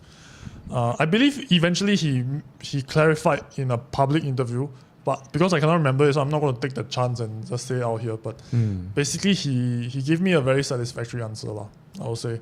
Let's put it this way, the rapid like HDB price price escalation. climbing is going to be a thing for a while, but I think eventually this 4G generation of PAP will pump the brakes on it. They also know that it's not sustainable. Okay, fair enough. At least they know. But the thing is, you can kind of see how it's going to work out. Right now, they're just building, right? Because every single But they empty, must, Jerry. They must. they have to, They right? must exactly. Here's the thing: eventually there will be a population downturn because we're not having enough children. Yeah. Right. So there will be a lot of empty units. Great. And And then- then we'll go explore those. So what you're saying is that we're just waiting for old people to die off lah. Yes, pretty much. Oh my god, that's so mercenary. Unfortunately. So if you want to control prices, right, one of the ways that you can do it is to just increase the amount of supply. Like that's just a very Exactly. So basic short-term thing economics. Not short term lah. It's a very, I mean, in terms of like building a BTO, it takes like 5-6 years or whatever. But it does eventually control the prices, and you don't want to pump the brakes on it too hard, especially for HDB. For a lot of people, they still depend on HDB as like their primary source of assets. That's really honestly terrifying to think about. But you know, honestly, my other giant concern is just the state of the planet. Yeah, sustainability, right? Yeah, because Environmental honestly, sustainability. right, like, you know, in my estate, I'm in Tampines, right? We've got both old and new estates. And in the older estates, right, you can palpably feel that the estates are much cooler than the newer estates because of the way that it's built and the space in between where, you know, you've got a lot of wind ventilation, cross ventilation. And in the newer estates, right, it's so much hotter. And it's just insane. Imagine, and you know, like we've got this patch of Tampines green forest, whatever. And when you go inside, right, it's like you can feel like 2 or 3 degrees cooler instantly. And I just think about it, like I think, what if one day they decide to just take it all away, and then we'll just be a fucking giant heat sink everywhere. No, in they would Singapore. respect the wishes of LKY and continue to build a garden city. They will not take it away. They're already going in that direction already, like with Dawson and like fucking Pinnacle and. Yes and no lah. Like you're still taking away a sizable chunk of land For greenery. for nature. Yeah, that's why they want to grow the greenery on your buildings. If they could, they'll grow greenery on our heads. Then you know, residents will have to deal with nature on their buildings, you know. And I tell you, a lot of Singaporeans are probably not educated. I think like one of the things that recently came out also was they did this report right on those buildings integrated with a lot of nature one. Turns out it doesn't really work. It doesn't really work. It's It doesn't Not really just work. that, it's just right? like a water. It's just a water drain. It's really greenwashing. I don't want. Yeah, No. it's really very Oh. greenwashing. The other thing is, right, sometimes it is actually bad because of the nature of the greenery that is planted, right? A, you consume water because you need to water it a Right. lot. 2, sometimes when they grow vines and whatnot, right, it could contribute to the accelerated what's the word? Deterioration of the building. And then 3, you invite a lot of like pests in as well. Yeah, so I mean that's not really. We don't even need to say invite also. pests in. You know, like there are cases where a lot of HDB flats in the past where the migratory birds came in to settle on the rooftops and on the corridors, right? And then people are complaining nonstop, and it's gonna be very difficult if if the more we build, it's gonna be very difficult to get people to understand that, hey, this is how we cross path with nature. We cannot always shackle it to our desires. No, not shackle it, but we cannot always say that our comfort comes first, because we are really, really in a very, very tightly packed situation. Correct. And we need to think. Other species cannot reason with us, so Correct. we need to be the ones that are saying that, hey, we need to pull back our I don't know, expectations. man. My cats, they keep meowing at me. It's like, Well, I mean, keep trying to share things with me. Wait, Jerry. Can you take off your hat? There's a request from Blocked to see your. No, he cut his hair already. Yeah, I saw the. to see Sorry, your hair Block. length. He cut his hair now. So handsome, so handsome. Yeah. Also, Block user is very disappointed by your endorsement of CCS. Why? He says that you have disappointed your entire ancestors. Yeah, but not me though. I did not disappoint my entire ancestor. So Hey, honestly, I don't disagree with a lot of criticism with CCS, but I feel he's probably has a little bit of more of that iron in him compared to he Lawrence makes a good Wong. military leader. I'll give you that. He makes a good leader, right? But I'm telling you, you cannot be the leader of a country, of a whole country. No, Why? you know what? Why? Because Why? he's Why? Whoa, Because he's zoom in on Jerry's face. Do it again. Why? Never seen Jerry so worked up before. Yeah, sir. yeah, yeah, yeah, All yeah, over yeah, yeah, Chan yeah, Chun yeah, Sing yeah, and what yeah, Lani. yeah. Are you related to Chan Chun Sing? Tell me. Oh my god, not Hey. just Josephine Leo. Yeah. Surname is different, man. Is he your patron? No, it's not. Did he pay for this house? Unfortunately, no. Oh. Yeah. Hey, Is I'm that not, why you- is I'm that not why like you- you, okay? I'm not like you, okay? What did I Freaking do? always go, don't know what, don't know what Minister. supermarket lah, don't know what brand lah, then got sponsorship, never tell us one. Oh yeah. Jerry, I will always never you do one. such a thing and tell our audiences that this NTUC sambal balado is like a beautiful, amazing potato chip and you should totally eat it. I only managed to turn away the camera at the last moment. Oh, So. damn it. It's not even that good. I'm sorry to say.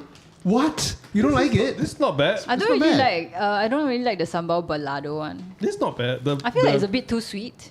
Okay. That's Maybe because- you like the garlic, the Yeah, black I think she would garlic. like the black garlic and Yeah, ramen. we'll one, open yeah. up the black garlic one after. Yeah. But you know, one question that was in my mind actually when it comes to Lawrence Wong and I guess the whole of 4G is that all of them are so seemingly nice on social media. Like they're just so genial and nice. They have to speak to the younger voters. They're Yeah, gonna have their but- iron-fisted. But you know, hand, with everything that's going on in the world right now, like, we got fucking like multiple wars going on. Like Interesting. every interesting. other country they are kind of leaning towards the sort of very iron-fisted, strong men leaders.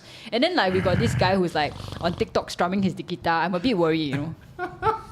I'm a bit scared. 始终到底 you still want when push comes to shove, you still want a strong. You still want a Donald Trump, right? You want a Donald Trump in our I Istana? want a right? resurrected Lee Kuan Yew. He won't be suitable for this generation. I also think so. I think the Gen Z will just cancel him so hard. Correct. They'll be correct, like, huh? What do you say to us? No, they won't. They won't be able to. He will just lawsuit. Then everyone. No, just you shut know up. what? Then the Gen Z will do. The Gen Z will be crowdfund. No, eventually To it'll fight, run yeah, out yeah, one. Eventually it'll run out one. Oh, I mean, really? You think the people's money will run out? Can I ask you how Yes, many all the sympathetic, all the poor sob story cat problem crowdfunding have you donated to? Some. Yeah. But have you consistently donated? No lah, I don't have that much money. Right? I hope that other people will pick up The slack. the well will dry up. Yeah. People But the will- government people will funding stop. Yeah. Will never dry Oh, out. never dry out. no. You know why? Because it's taxpayers' money. No lah. Okay, technically speaking, it is. Yes. Because it's Yeah. the state is suing you, right? Yeah. No, isn't it? Depends. If Okay, you yeah, if you depend. personally yeah. insult him, then he might sue you as an individual. Yeah, which is Okay, lah, actually, in my mind, it's a bit different. I feel like in this current climate of strongmen arising everywhere, It's good to have someone gentle. yeah, we need someone to be a bit more Hey even-handed guys. rather than trying to be the next Donald Trump. Yeah, true. I think Donald Trump, the era has come and gone already. Like, I think people are just sick and tired of it. We still might have a Donald Trump in 2025, but That's very likely, actually. it's possible. But I think like centrism is rising right now. A lot of the bigger influencers in the political space are actually the people who are more centrist and more on, join the reasonable fence. with their takes. Whereas like 2-3 Join years the ago, fence. no, 2-3 years ago, it was all the people who are on the far left or the far right who will have the loudest voices. And now like everyone's like, oh my god, the same join shit the fence. again and again and again. yeah, So- the extreme politics on the left and right, especially with the left, I think it crumbled a lot. Now there's some increase of the woke right, they call. Sorry, what? Yeah, there's the The increase woke of the right. woke right. You never heard of it, right? Not yet, lah. You will, okay? They're catching on. They're catching on. Oh. It's the woke, like especially those religious people. Now they have captured the strategy of the left, getting offended at everything, right? I tell you, you see the religious people, especially like Muslims, they're gonna capitalize on that same like movement, that same essence, and then they're just gonna like run away with it. Not just that, but if you look at like in the US, right, like a lot of the laws, especially in the conservative, the red states, have been rolling back, especially for women's rights, women's reproduction, and then it's just fucking insane. They recently ruled that I think IVF, like even IVF was temporarily banned in one of the states because they couldn't get to an agreement of what a fetus meant. So even embryos were like considered as humans. But you guys are talking about the US specifically, right? But if you think about it, actually Europe is also undergoing Europe the is, same thing. they had like Yeah. a lot of, there's Like- a resurgence of neo-Nazism Yes. and then like far right. One of the things that I actually Anti- feel very, very concerned about is Poland. Right? Yes. Poland is What's very happening in conservative. Poland, sir? Very conservative. The only reason why Poland is being painted in a good light is because they are continuingly supporting Ukraine in their fight against Russia, right? And they are a very big mouthpiece of NATO, saying that we need to arm ourselves. But if you look at their social, wow, they're damn jialat, man. It's very scary over there, very scary, especially in the Baltic states. It's like more authoritarian. They are very hardline, very conservative. Hardline and conservative, yeah, right. Yeah, they're moving into that direction. So I think for Lawrence Wong, going back to Lawrence Wong, I think he's, with his style, being more vanilla, being more even-handed, being more collaborative, might just be the antidote, at least for this little tiny corner of the world. And yeah, I quite like it. And here's the thing also, okay? Here's another factor that influenced my decision a lot when it comes to making my mind up about him. I feel like the opposite, and trust me, first of all, let me just qualify my statement. I voted opposition every time since I've been able to vote. Okay? And I wasn't able to vote at age 21, by the way, because at age 21, I was still living at Tanjong Pagar while Lee Kuan Yew was still alive. Okay, so I wasn't able to vote all the way until I was like 28 or something like that. Walkover. Yeah, it was a walkover. So Tanjong Pagar is always walkover, right? So I've voted 3 times since, 2 or 3 times. I believe it's 3 times. Every time I voted for opposition. Every single time. However, let me just say, the opposition in the past at least 5 years, right, maybe even as close as the past 2 years, has just been utter dog shit. They've just been so rampantly nonsense and so out of control in terms of the quality of their candidates, right? I don't even know where to begin. Okay, we don't talk about Leon Pereira. Like, I think having sex with another woman outside your marriage, personally, I don't think that's grounds to disqualify you from politics, especially since like in the European countries, they do it a lot. But you think of like Raisa Khan, you think of Leong Man Wai, you think of the PSP people. Bro, Lim Tian is in this district competing with Josephine Teo. How you want me to vote? Yeah, How you want me to vote? Lim Tin is like, there's just no way. And They're so exasperated. and the PSP especially has just been like thoroughly disappointing. You know, when they first started, I think it was like quite strong, quite a lot of hype. Now, okay, I think when was it? 2020, they had to sack 2 guys, right? One of them was for saying that PSP has been infiltrated by foreign entities. What's the guy's name? This Like is new to me. Daniel Teo, if I'm not mistaken. So this guy basically he made an anonymous video saying that PSP has been infiltrated. PSP infiltrated. Yeah. Guys, you must watch out. They're behind you. Yeah, by foreign entities.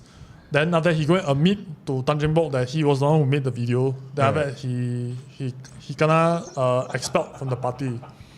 Then there was another fella who posted something on the NUS atheist page of NUS atheist. That one I remember. Yeah, that one was about they're saying that the Quran and the Bible are used when they run out of toilet paper. Then that guy also came out and admitted that he was him who posted it. Then they also expelled from PSP. Brad Boyer, which we have interviewed before, Boyer, yes. turns out to be like, I'm okay with vaccine skepticism. By the way, I'm perfectly okay with that. I'm okay with people just asking questions, but the way that I think he does it right already is like lost. Already, the battle is lost. Just forget about it. But he still insists want to bang on the table. Then I met. Basically lost the credibility of his entire candidateship, and it's just then end up they also have to expel him. And then Leong Man Wai, I mean, he's always been like fairly atrocious in terms of his parliament performance. He kinda blindsided by that one family about the what Comcast or the Comchess. Can't remember what is it called. Basically, they are saying that this family is just in such dire strait, they never receive any money from the government. Turns out if you have done a little bit of research, right, you would have known that this family basically has just been receiving a lot of help. Then the family even go and backstab him, saying that, we didn't know that this was the case, blah, blah, blah, blah. They basically try to cover their own backside. End up force him to resign. Did Leong Man Wai resign? He resigned, right? I didn't He even resigned know. from his position, not from the party. I think. Yeah, from his position But as he's still MP lah. Yeah. as an MP. He's not an MP. He's an He's an NMP. NMP. NMP, yeah. still an NMP, yeah. So, I mean, his like I said, his performance has just been fairly poor already, and then plus this thing, I think put it over the top. And like I said before, like especially in the past year, I really think that when Tan Cheng Bock decide to so-called take a principal stance and not be the non-constituent member of parliament, right? Because he thinks that like this is, I want to be an MP, I don't want to be this like some non-voting, no power MP. I feel like that was such a ego move. Like if you are really concerned about the well-being of Singapore or Singaporeans, then you will do your utmost to make sure that that you represent our voice, and then you bring our concerns to Parliament, and that you take a more serious, active leadership role in terms of like managing all of this, especially within your own party.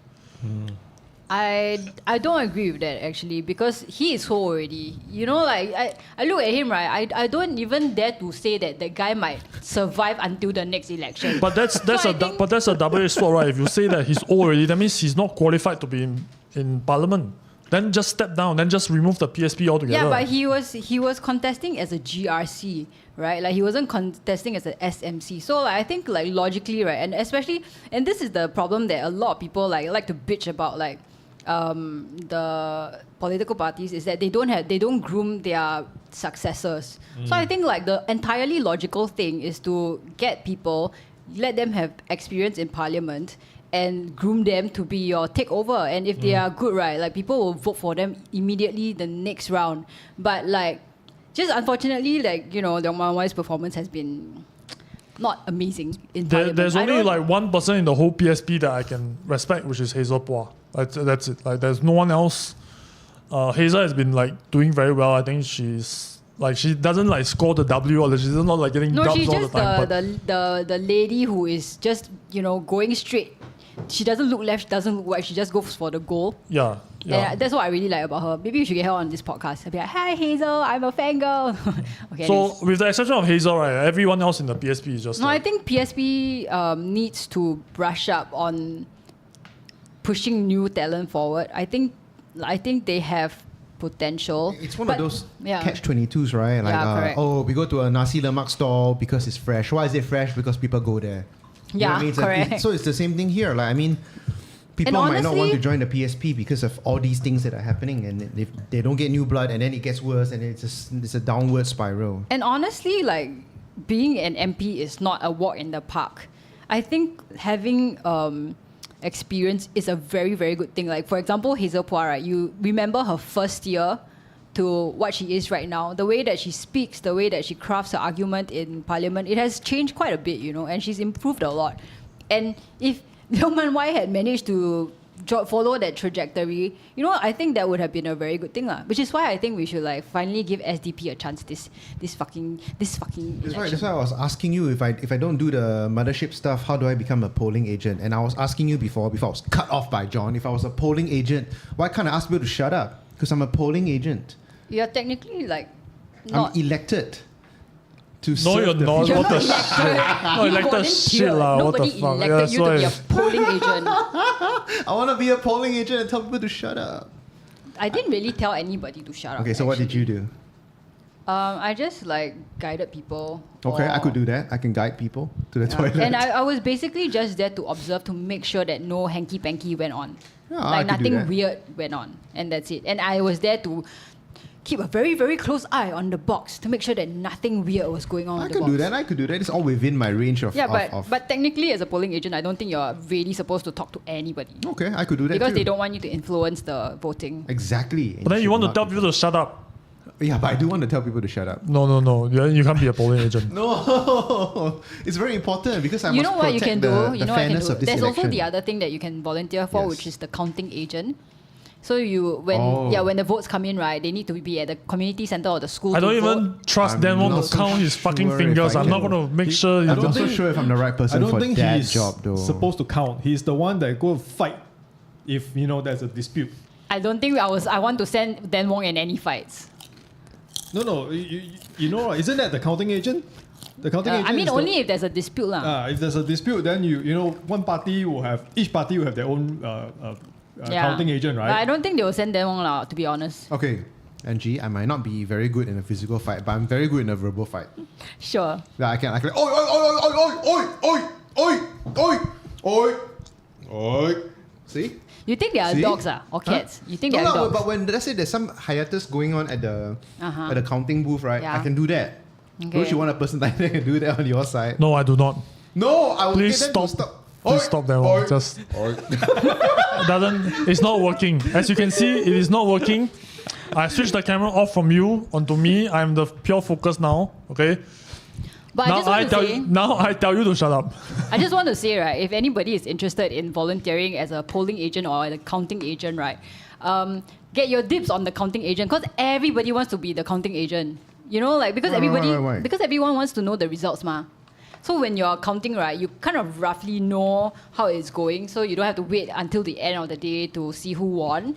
I was trying to get to be a counting agent, then I couldn't. Because I think the initial results, the first count, right? Like they Yeah. just sample count, Yeah. basically one box. I think 1,000 or something. Yeah, one Yeah. box or 1,000 or whatever. Then that would give you a rough idea, right? It's quite how accurate, gonna right? turn out. Yeah, It's basically, usually very you accurate. remember the presidential election, the sample was so far and away, Taman is winning that nobody even bothered to stay till the end to have the final They count. should have stayed to the end, okay? They should have just fight. No, I will insist. I do not care about reality. I just wish to insist.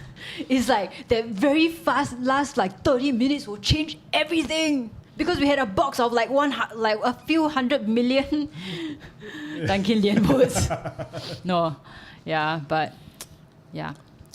So yeah, Register anyway, first as a counting agent, not a polling agent. back to my point. What was The your point? opposition party has just been so terrible. They've just been behaving like troglodytes, basically. But you and know just- what? I actually really like Red Dot United. They contested at the Jurong GRC in the last election, and they have been doing very, very consistent work on the ground, doing their walkabouts and talking to residents. And they are, I think, quite interesting, and I'm very, very excited for them in the upcoming elections. Okay. I mean, I don't know anything because they are not in my GRC. If they are as good as you say they are, I'm very excited also. But I think that being said, I forgot about Charles Yeo. Of course, our favorite Charles Yeo is Where is he now? RP. Where is he's he just He's in the UK now. Oh, I know he's Zhao. Chen He Ti Tong. Yeah. Pass away, pass away. Isn't what he said. Huh? he just No. Oh. 刷掉马桶 this guy that's fucking terrible. He is- I mean, Okay. he Apologies. now he's just oh, I've been caught doing something. Well, it's the PAP, it's a conspiracy of the PAP, they're trying to set me up and whatever. You know what? He got this modicum of fame, right, from his 成何体统, the meme interaction.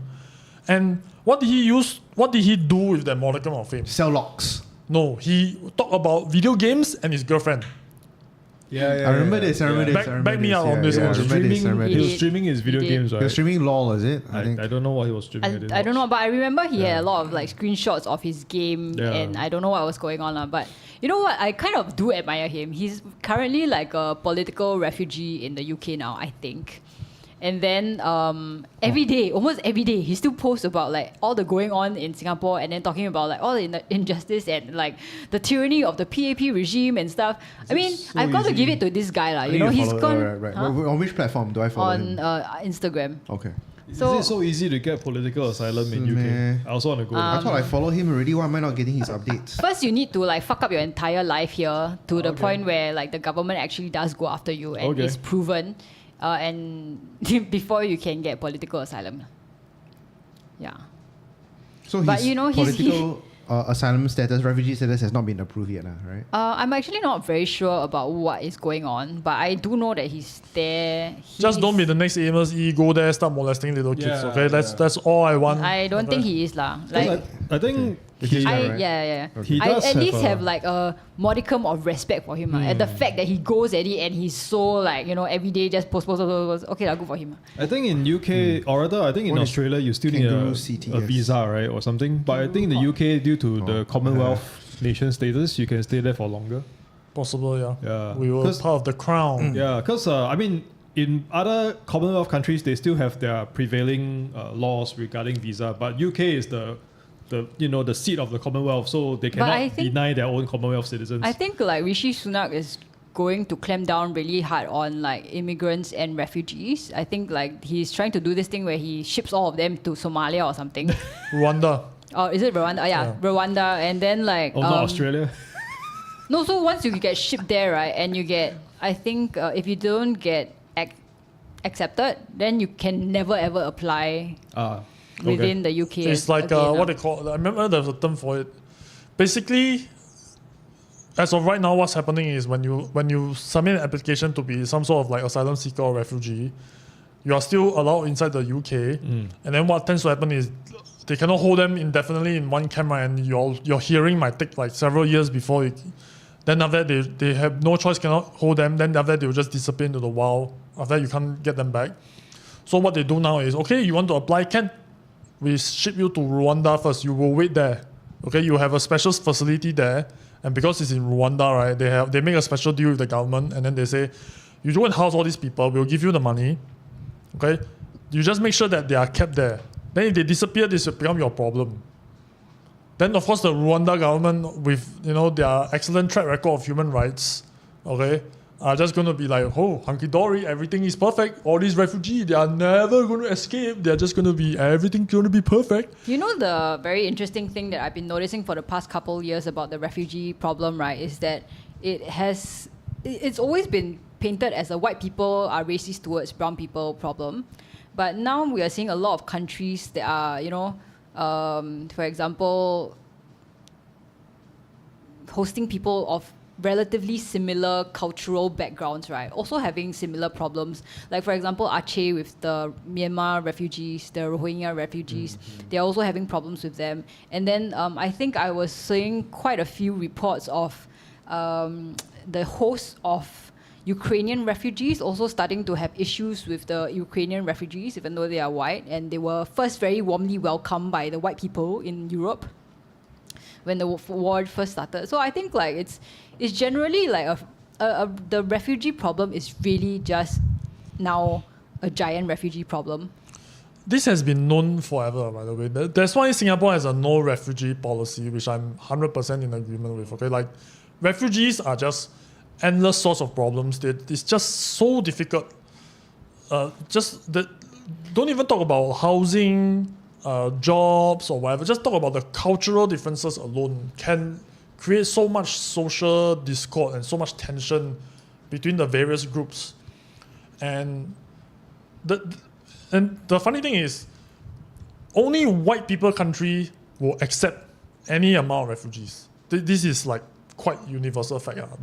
All of like the Arabian countries or whatever, right? They will set up all these tents. They will set up like 1 million tents out in the desert. After you go there, turns out it's completely empty. It's just set up for show only. No, they don't allow any refugees in. The refugees also don't want to go there, right? Where they want to go, they want to go to Europe, they want to go to America, right? They want to go to all these white people countries. And then only the white people are dumb enough to go and accept them. All these like foreign white countries that's like bleeding heart liberals, they're just like, oh no, we're gonna save all these people. No, but I think like the problem is really just like how do you integrate such a large amount of people within like a very strange because most of the refugees live life for many years in limbo within the refugee camps, and then within the refugee camps, right, like if you're a country that is humane, you try to provide them with like lodgings and shelter and food, and also programs for them to integrate and learn like about your host country's culture, but then that also takes up a giant fuck ton of resources. And then for all these years, happen. Then most of the refugee camps are just like the jungle. Yeah, it's just rapes, beatings. So like murder, I guess we just need to figure out like what to do with all these people who have nowhere to go. We have had this conversation before in our Refugee Crisis podcast. Take a look here at this episode. Didn't happen. We talked about this before. We talked about John was talking about how he wanted to freeze all the refugees and then put them into a stasis field and then unlock them at a separate date for manual labor. I think John was talking about it, and I think Jerry agreed with him. I think very interesting conversation. No, I don't know. Like, are there like empty pockets of land somewhere in this world that we can just put them in, give them some money? You give them like an empty plot of land. They also cannot do anything with it. No Can't infrastructure. They be farmers? Can't they be farmers? Like, give them some materials. Even if and you then, are like making them farmers, first of all, you don't know what's their skill. You don't know what's their skill level. Second of all, you still need like infrastructure, right? They still need to be police. They still need to have schools, hospitals, whatever. And they're not going to build it on their own. Somebody needs to build it for them. Like the list of problems just go on and on. Actually, once again, like this is like universal. Okay, the best way to deal with refugee problem is to just send them back to the country. Like this is universal. You have to send them back, and whatever consequences they face, just it's better to find a diplomatic solution to whatever conflict that they have, using some external. Oh my God! The cats disagree. The cats just like the cats are like, that's inhumane. The cats are, I want to fight John on this. Release the cats. What did Boba fail his jump roll? Boba wants to scratch John's face. Is it Boba? Oh yeah, it is Boba. Hi Boba. Does the camera show him? No. Oh, sad. So cute. He wants to go to the other room. So funny. Brownie. Boba, come here. Our entire podcast stopped just because of a cat taking a poop. Well done. He wasn't even his tail is up. It's like happy tail. Happy tail. Yes, I got him. Faster. Hello, Boba. Hi, Boba. Hello, friend. His face was like. Did you even manage to like show him on camera? Yeah, I did. By the way, it took me like several times for me to gain Boba's trust. No, he'll never trust you ever again. Yeah, to the point where he allowed me to touch him. Okay, previously he saw me, he just runs. So funny. Now he may never trust me again. But it's all worth it for the sake of the LongKangKitties live stream. You lured him onto the podcast and trapped him. Boba looks exactly like Dan's orange cat. Oh, is it? China. Do you all have an orange cat? Yes, we all have an orange God. Yeah. My shirt just got a hole ripped in it by Boba's clothes. So it's worth it. He's like, fuck you. It's not. I shall leave my We just mark. trimmed his nails some more. And it's still. Yeah, it's fine. He's a strong cat. It's a very strong cat. All the ginger is just like all brawn, no brain one. Yeah. Boba, you still trust me? Right? Okay, still allow me to touch him. That's good. Aww, so cute. Okay, Anyways, but what were we talking about I shall before not carry him. Refugee problem, but that's fine. No, we were talking about Lawrence Wong and what he could bring to the table, and then you all jumped to like bad mouthing opposition, then slamming refugees and saying you want them to be your sex slaves. All this conversation came up, and then it all sidetracked. Oh, is that? So Okay I mean, if we're going back to what John said previously about Lawrence Wong, I would say I think can give chance in the sense that yes, I think possibly we need to have like a more gentle leadership, just to give people an example whereby you can have a gentle fatherly but stern, leadership figure. I think he will also sub out the stern to someone else, to be honest. Oh, probably. I think Shanmugam's Yeah. gonna be the stern Maybe, father maybe. figure. Yeah. Shanmugam is not 4G, it's 5G. Shanmugam But is he's the still wrong got a G. long road ahead of him. You He's think so so? healthy. Haven't seen him like bench press how many kgs Deadlift. of what Deadlift, deadlift. yeah. I think he can take us over the head. All four I think of he us, can carry and John all I over the think you head. guys are gravely underestimating. In order for Shanmugam to like have done all this stuff, right, he must have given up a lot of himself. I think he's almost done. He's going to retire to Redoubt Road and plant mines all around the periphery of his property. Maybe. Yeah. Okay, I mean, all of this is just speculation. We do not know actually how Lawrence Wong is going to behave, how he's going to perform. Maybe he might go crazy with power. How do we know? Maybe he'll just like go like like once he assumes the throne, then he's like more, and then his evil villain comes out. I don't know. So this one is called be a hedging. possibility. We're just kind of like hedging our bets. But okay, generally seems alright so far. I don't think I have any problem with him. But as I mentioned, the reason I brought all the opposition thing is because I think for the first time, if this year's election, I think I'm going to vote PAP. Because the oppositions are just terrible. I don't think I see a choice. I disagree with what the PSP has done, by and large. Lawrence Wong so far has Is been your okay. area PSP? Yeah. Oh, okay. West Coast GRC. West Coast GRC is huge. I It's just voted. a ginormous plot of land. Yeah, I voted Lim Tian last round because You want him to get his deposit back, Yes. right? You said that before. I think you said that before. I thought he might lose his deposit, so I think. You're too kind. You're too Yeah. kind to somebody who doesn't deserve it. So I think this for time Boba- round. Oh my god, look at it. Boba, he can't do it because the door is locked. Yeah, door is locked. This time round, I think I'm gonna just unfortunately have to vote for my niece lah.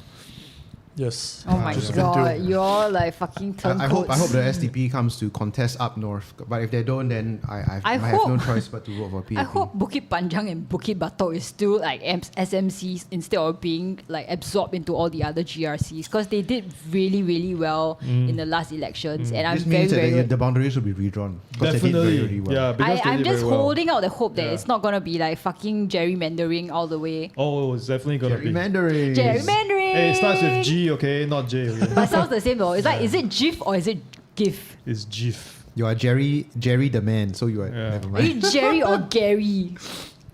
No, but it usually what happens is they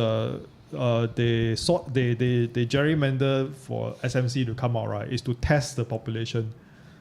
Seriously. So there's yeah. one cycle, one po, right? So now we're with Kallang one po. So one po, right?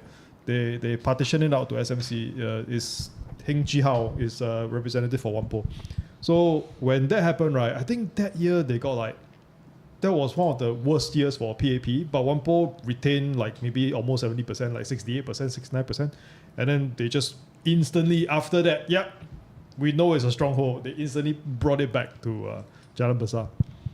Yeah. So it's definitely, they're definitely going to do it. Don't even have to think. Yeah, but that I personally don't think that should be an issue. The opposition party should be ready to contest a GRC if needed. I think SDP, if they had to contest a GRC, they probably have the people to do so, and they've got pretty good people.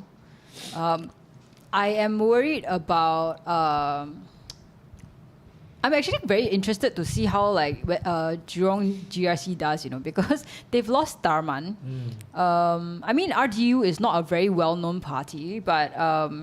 They're not too bad, and they did pretty well against Tarman in the last elections. They scored like, I think 30-something%, which is actually pretty good. Let me fact check myself, but I think they did pretty well for a first-time party. Wait, isn't Desmond also Jurong West? No, Desmond is West Coast. Oh, okay. Yeah. That's like one section over lah. Wait, I think when he got dropped, I think he was West Coast. After he changed to somewhere else, because I remember during the time that I voted, Desmond Lee was West Coast. But I think after that he changed. Is his portfolio still Home Affairs now? Yeah, I think so. Yeah, he's in charge of like the HDB and all that. Okay. Let me like correct myself. they won about like 25% of the votes, which is still pretty that's strong. still pretty good lah. That's Against still- Tarman, yeah, okay. Against Tarman, yeah. No, but I was wondering, right, like if you're a Tarman GRC resident, right, then your MP suddenly gone, and then the strongest MP some more, like you know the anchor of the GRC, right? How would you feel? No. He's moving the camera. You are forgiven. Oh, hello. You want to come here? Come to me. You can rub yourself all over me. Bye-bye. The one. Oh no, the lights. Hey, he's getting a bit hefty. He's getting a bit hefty. Yeah. Jerry, what have you been feeding Are him? you No. fat shaming Last time he Boba? not so big one. No, leh. He's always been this size. It's like that lah. It's this size. He's always been this size. He looks Yeah, very muscular anyways. there. Yeah, he's very muscular. Anyways. Sorry, what was your question again, Angie? I completely forgot about your question after the cat interruption. Cat Yeah, it's interruption. all of us. We're all like, ew, kitty. But anyways, I was just thinking like, how would you feel as a resident if your one and only Tarman went away? In the middle of his term. Somewhat in the middle, I guess. But if he went on to become president, I think it's like you kind of wish him best of luck. Yeah. If you're, not to take away RDU their accomplishment for scoring 25% against Tarman, okay? But that's still 75% PAP. That's the hardcore PAP crowd. I mean, if you want to talk about like very close matches, like West Coast GRC was a very close match. That one was Yeah, like yeah. 5,000 votes apart Yep. or something. That was a damn close match. But 75% is a super omega landslide. It's like a landslide is double Yeah. the amount. Okay, triple the amount is a worse slide. It's not a Yeah, landslide. yeah. Okay. But again, it's Tarman. Tarman is just skews all kinds of results. He's just like the magic wand in the PAP. I don't know, man. I don't know why everyone Okay, is like so sorry, in love with not- Tarman. I just hate Tarman so much. No, okay, not thought he hate was- lah. I just dislike him so much. I think he said some really dumb shit in the past. I mean, all politician does to some extent. I just think that he's like super overhyped for like the actual amount of accomplishment that is Do you know, like, since Tarman's reign as a president in Singapore, he's actually not really done very much. What has he done so far? But Nothing. that's a position that you get into to not do much. Yeah, I mean the Wait, president is like Halima, right? Even though I didn't vote for her, right? At least she gave us Milo Kosong, I'm sorry, what? Milo What? Kosong. yeah, she was in the Milo van. No, she pushed for like Milo Kosong. Oh, okay. Because you don't like normal Milo, you like Because for the healthier Singapore, don't know Dude, what. Milo itself is not healthy. Okay, so from what I heard, Yeah, Halimah Yacob but she was gave us involved Milo Kosong. in a lot of these like ground up initiatives. Yeah, and correct. Macam, so we assume that Tarman is doing the same thing. He's Yeah, just so not being what very is Tarman public doing? facing about it. What changes is he making to the local snack scene in Singapore? Well, he didn't take pineapples away from pizza, so that's not too bad. Can't he do more charity He shit? should be the opposite. He should be adding pineapples to all the pizzas. Can't he be like organizing some charity shit? Would you feel better if he was doing some 红星大奖 No, 慈善 oh my 拍摄 God. 破会, you know? I just feel like it's such a waste that he is our president now. I just think he should just do his best to help the underprivileged people, which is what I think a president can do best. Do you think he will pardon some people? You think at least? No. Should we move on from Lawrence Wong and the next PM?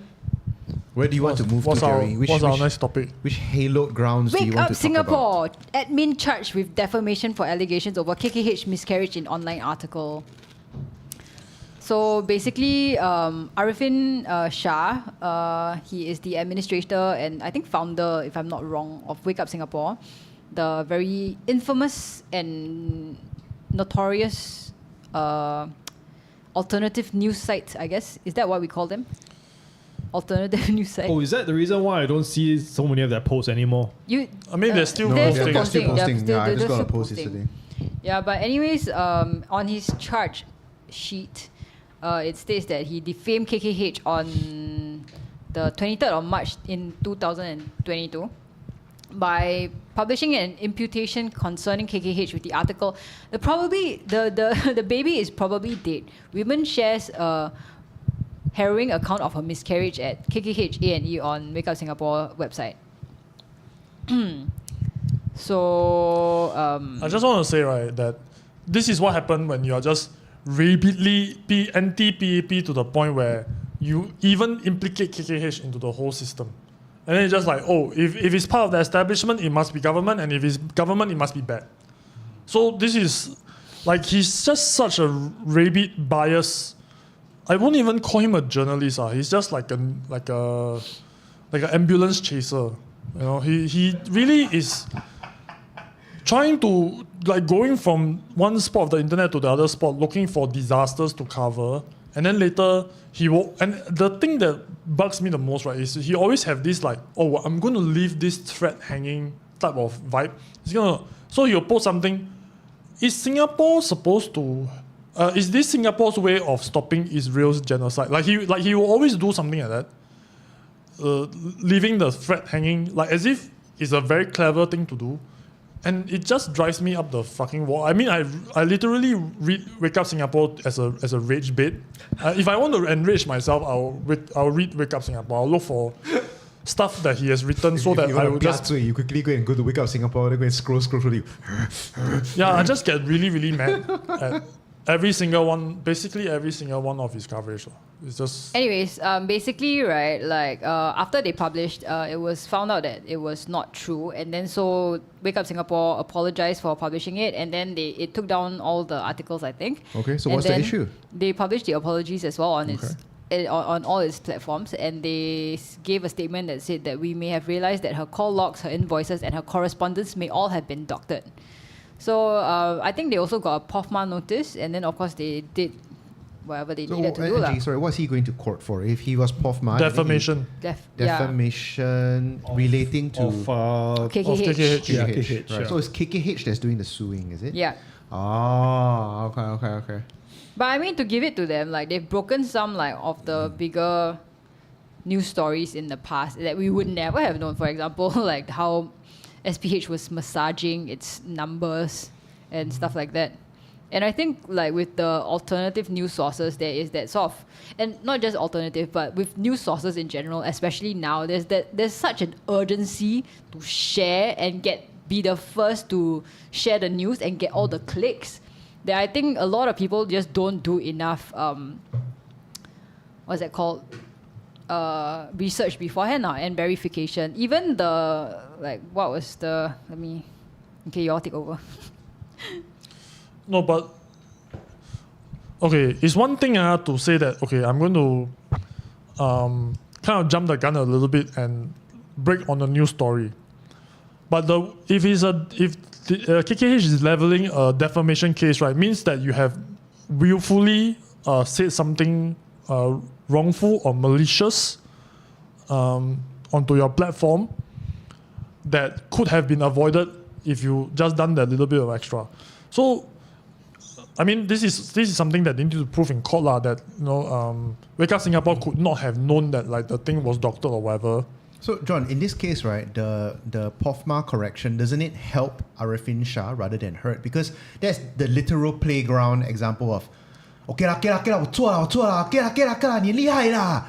And then that's like a conceding, right? And then that's it. Then what that is part of the action, like that is like that shows repentance or shows like, oh, you're right. The repentance part is not relevant because for defamation, right, once the word is out and then you damage the reputation of this entity, your repentance is just your repentance is only a fraction of what the original news source would have gathered.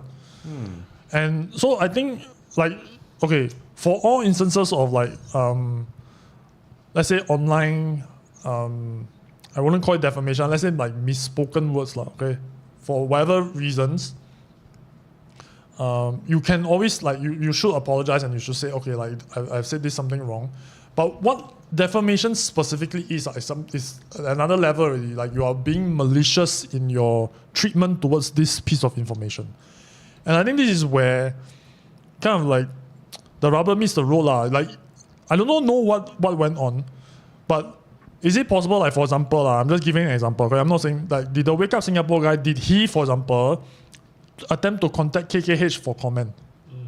This would be what if let's say there was no comment given or he didn't even reach out for the comment, then is this like part of the liability? Is this part of like where he has gone wrong? Did he do his due diligence and like cross-reference certain things? does it all take time? Yeah, it absolutely takes time. But bo pian. You have to avoid all these things in order to not say something libelous or slanderous to other people. Because what you say, right, has like damages. You can, in fact, and this is, by the way, this is KKH, our Singapore most premier.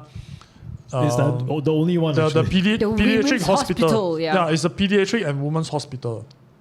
And then you want to talk about like a miscarriage that happened like so blatantly as if KKH is the one who caused it. Like it can damage their reputation and all. This is not a joke. And if you do it so recklessly, then you deserve to be punished. I do not know what is the extent of how he does it.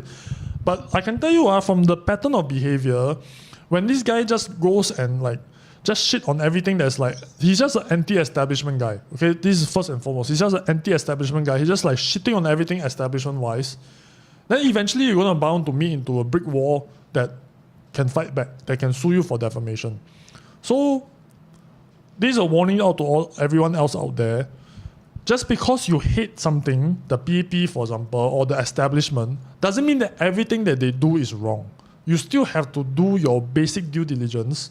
You still have to go and find out all the facts before you cast any judgment or say some nasty shit on the internet. What's that? Cat Oh, is wants that to in the come cat out. Hello, friend.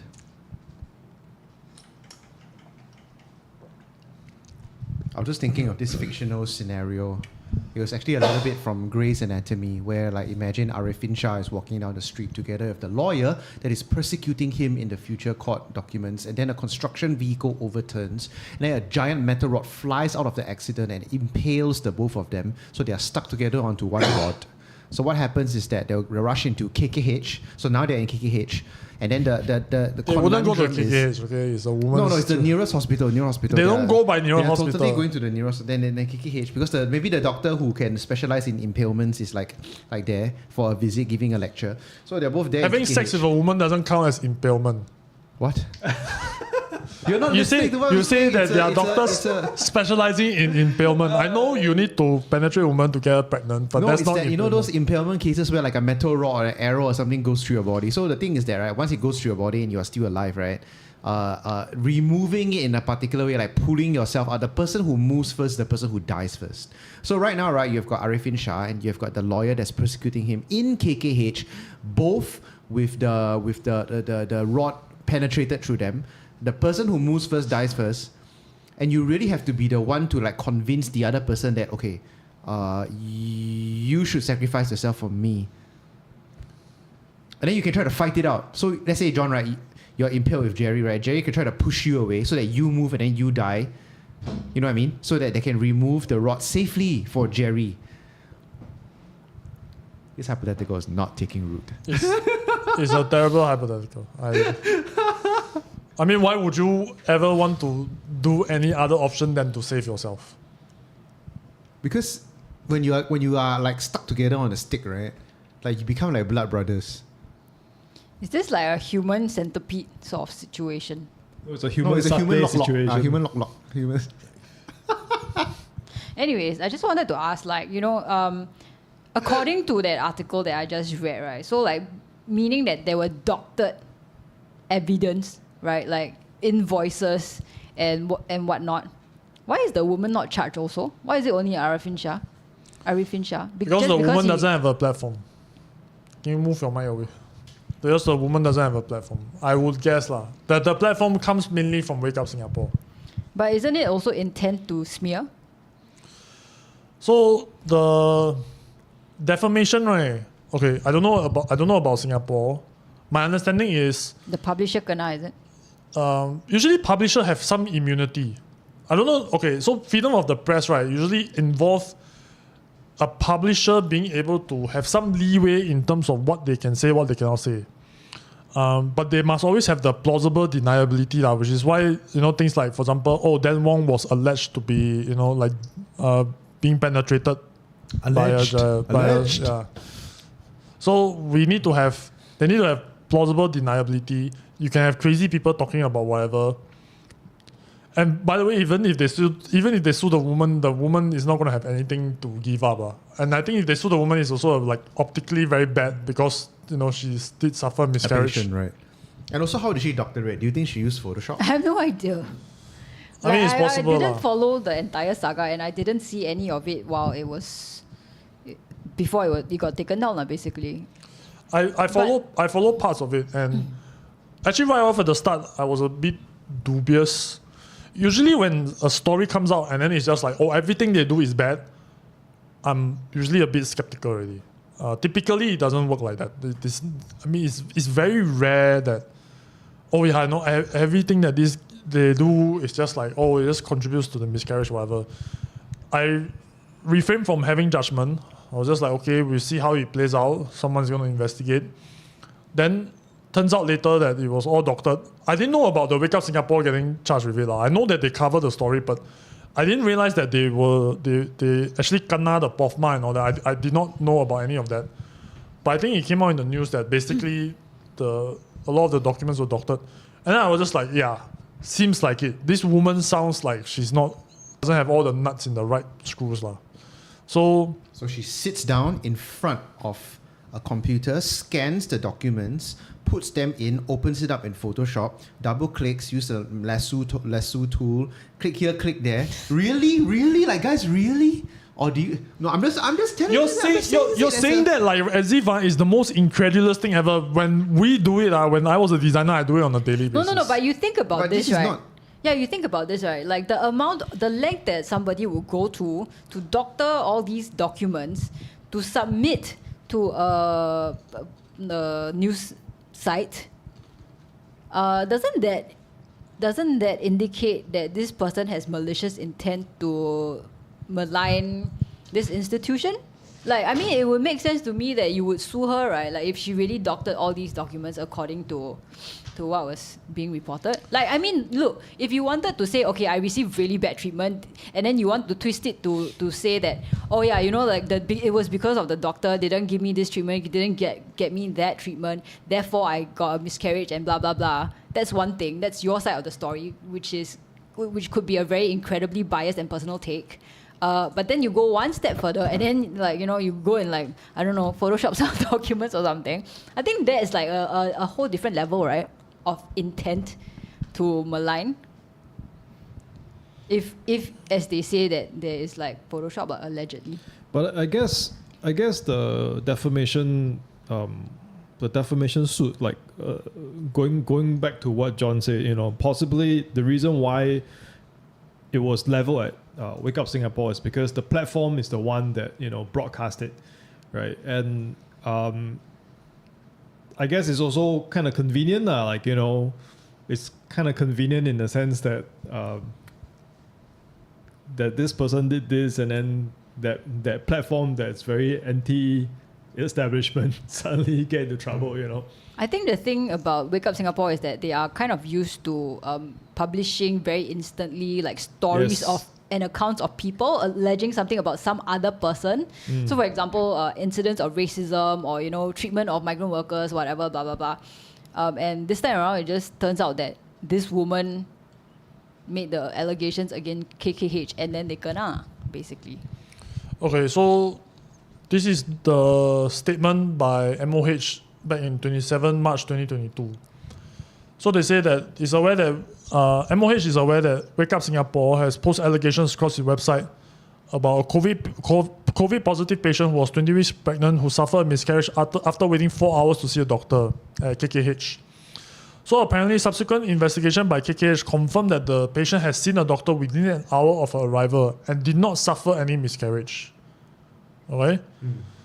Then, on March 25th, Wake Up Singapore published further posts on its Facebook and Instagram page stating that they have been informed by the patient that her recollection was false, that Wake Up Singapore may have been fed lies at every turn. Wake Up Singapore has apologized for publishing these allegations. So even the Wake Up Singapore at that time also realized, oh shit is about to hit the fan already. Yeah. It's like gone south So and I sideways. would say that the fault would be really directly on this person, right? Like, I mean, to go that far, I mean, I haven't actually seen any of the documents or whatever. Okay, I mean, early days yet. Okay, we don't know if the woman will be sued. Okay, let's see. It could be like one big but thing. here's- Like but- that. Early days, is it? Like this It's just still, it started. just happened. It just happened. Okay, but once again, okay, as an online news source, it is still your due diligence to make sure that, okay, so the fact that the woman actually did not suffer any miscarriage while at KKH, right, according to the MOH statement, means to say that Wake Up Singapore took this story and then just ran with it under the complete trust of this woman. Yeah. They didn't verify with KK. Didn't verify at all. Like no due diligence done to ensure that this is the most crucial fact, by the way, that whether did she suffer the miscarriage while at KKH. Nothing to do with the 4-hour wait or 1-hour wait. So even if the documents were like showing, okay, she's been there for 4 hours and whatever, right? The most crucial fact is, did she in fact suffer the miscarriage while at KKH? And this piece of fact clearly was not investigated. And I think this is why... think, there's a lapse basically in the sort of verification process. But yeah, I don't know. If anything, I think both of them It's need not to a lapse in the verification process. It's like Complete completely utter. never done this. Yeah, Yeah, it's they're just- just like, oh my god, look at this, and then just post. Yeah. Speaking of due diligence, right, and speaking of Photoshop, right, actually, our duty is to go into Photoshop and then do like a picture of Arifin Shah, just like that, and then on the bottom we write Arifin Shah, and then a picture of Arifin Shah holding like a old style lamp, and then we write Paraffin Shah, like a paraffin lamp.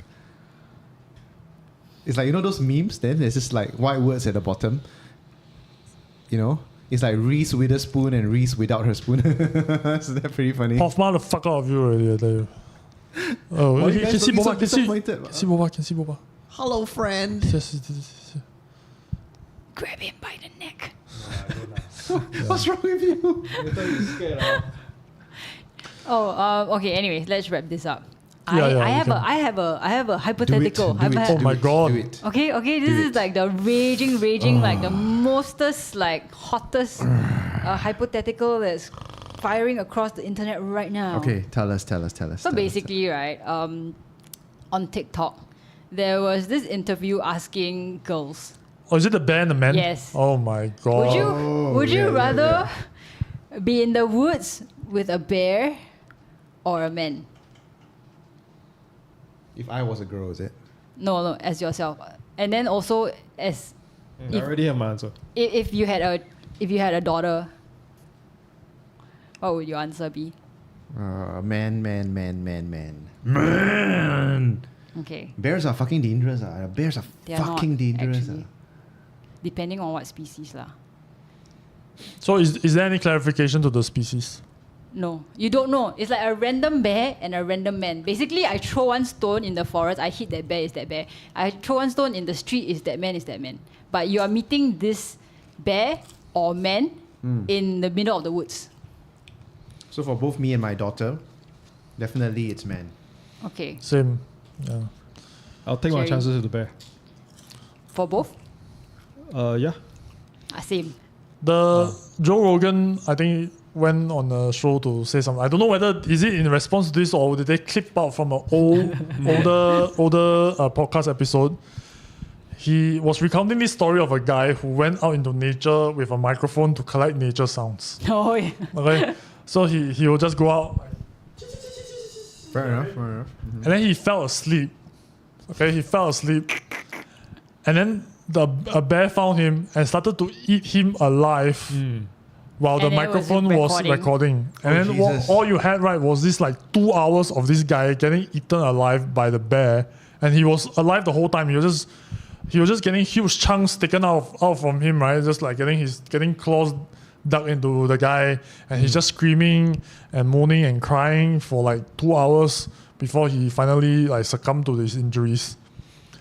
Do you listen to that? Yeah, clip? I think that most people being interviewed, they just don't understand how dangerous a bear can be. No, bears they're both dangerous. Both are dangerous, right?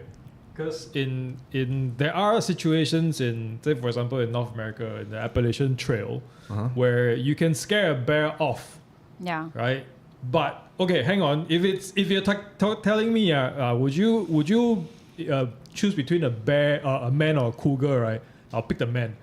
Okay. If it's a man and a bear, okay lah. no. Cougars they will stalk you for days. Cougars are like huge. Yeah, they will stalk you for days. It's like boba but giant. You're telling me man and a bear, right? I will take my chances with a bear because you can kind of scare the bear away. And I was looking up the statistics of bear attacks, right? And then statistic of man attacks on women. Anyways, it's almost about the same. Okay. Like I if you scale it up for the population, because clearly there are less bears than there are humans, right? So of course, if you look at a numbers thing, the numbers of male aggression and assaults, right, is pretty high. But if you scale it, right, it's roughly the same, if I'm not wrong. But then the thing is, right, like then you don't have the numbers for rape. So like your chances of the bear attacking you versus a man attacking you is roughly the same, but then you don't have the extra dimension of rape.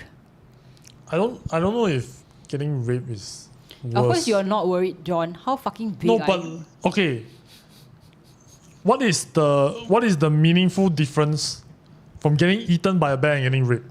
Okay, you see, if I am getting eaten by a bear, right, at most 2 hours, I die. Okay, I might have my guts ripped out. I might have my face It might eaten. not be 2 hours. The 2 hours thing was from that guy on the with the microphone. No, but the thing is, right, like once you hit any meaningful artery, you are going to bleed out. There is The bear doesn't understand the difference between artery and the normal blood. That's why in the case I'll say, right, I'd rather be eaten by a cougar than a bear.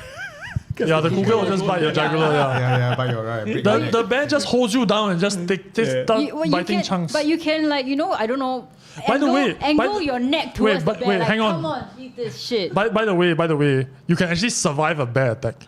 But You just can. being horribly disfigured for the rest of your life, like you. my God. No, Yes, wait. yes, There are true. people with Yeah. such injuries, like Yeah. half their face is just completely gone. Yeah. Right? They need to like sew up in like weird ways, Or and then like they lose a limb or whatever. yeah. So But- I don't think being attacked by a bear and getting raped is like comparable. I have seen nature documentaries. I listen to Joe Rogan. Okay, I know the nature of bears. All right, and I'm just saying that if you give me like being disfigured or dismembered by a bear, I would much prefer it because like the depravity of a man, right? He could keep me alive for months, raping me non-stop, inviting his friends to, wherever and then having fun with me. Okay, there's no end to whatever a man can do. And the thing is, right, if I manage to survive, if I'm afraid of bear, I might just avoid the woods completely. But PTSD for a rape survivor is having to encounter men everywhere every day.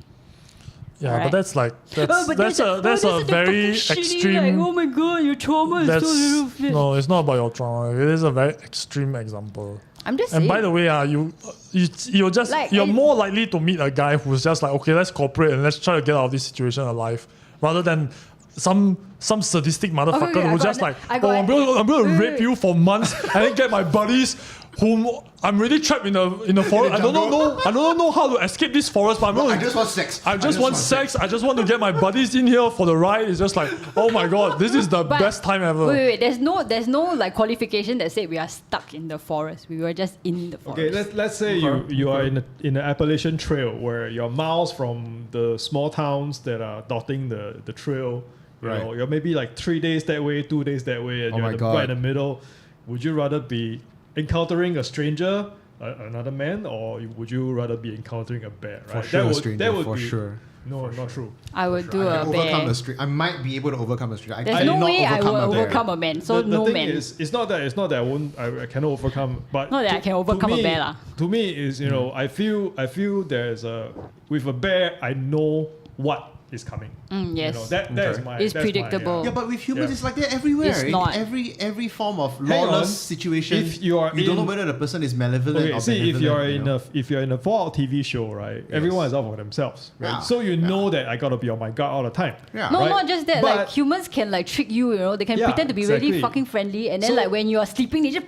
So when Yep, you're on yep, the yep, Appalachian Trail, yep. right? You are backpacking. That person is backpacking. They're like, oh, we're going the same way, you never know what's gonna happen. Are you gonna be, what's this person's intention? You don't know, because there are some people who go up and down the Appalachian Trail the entire summer. Hunting for people. No, they're just hikers. But there are some people who are living there.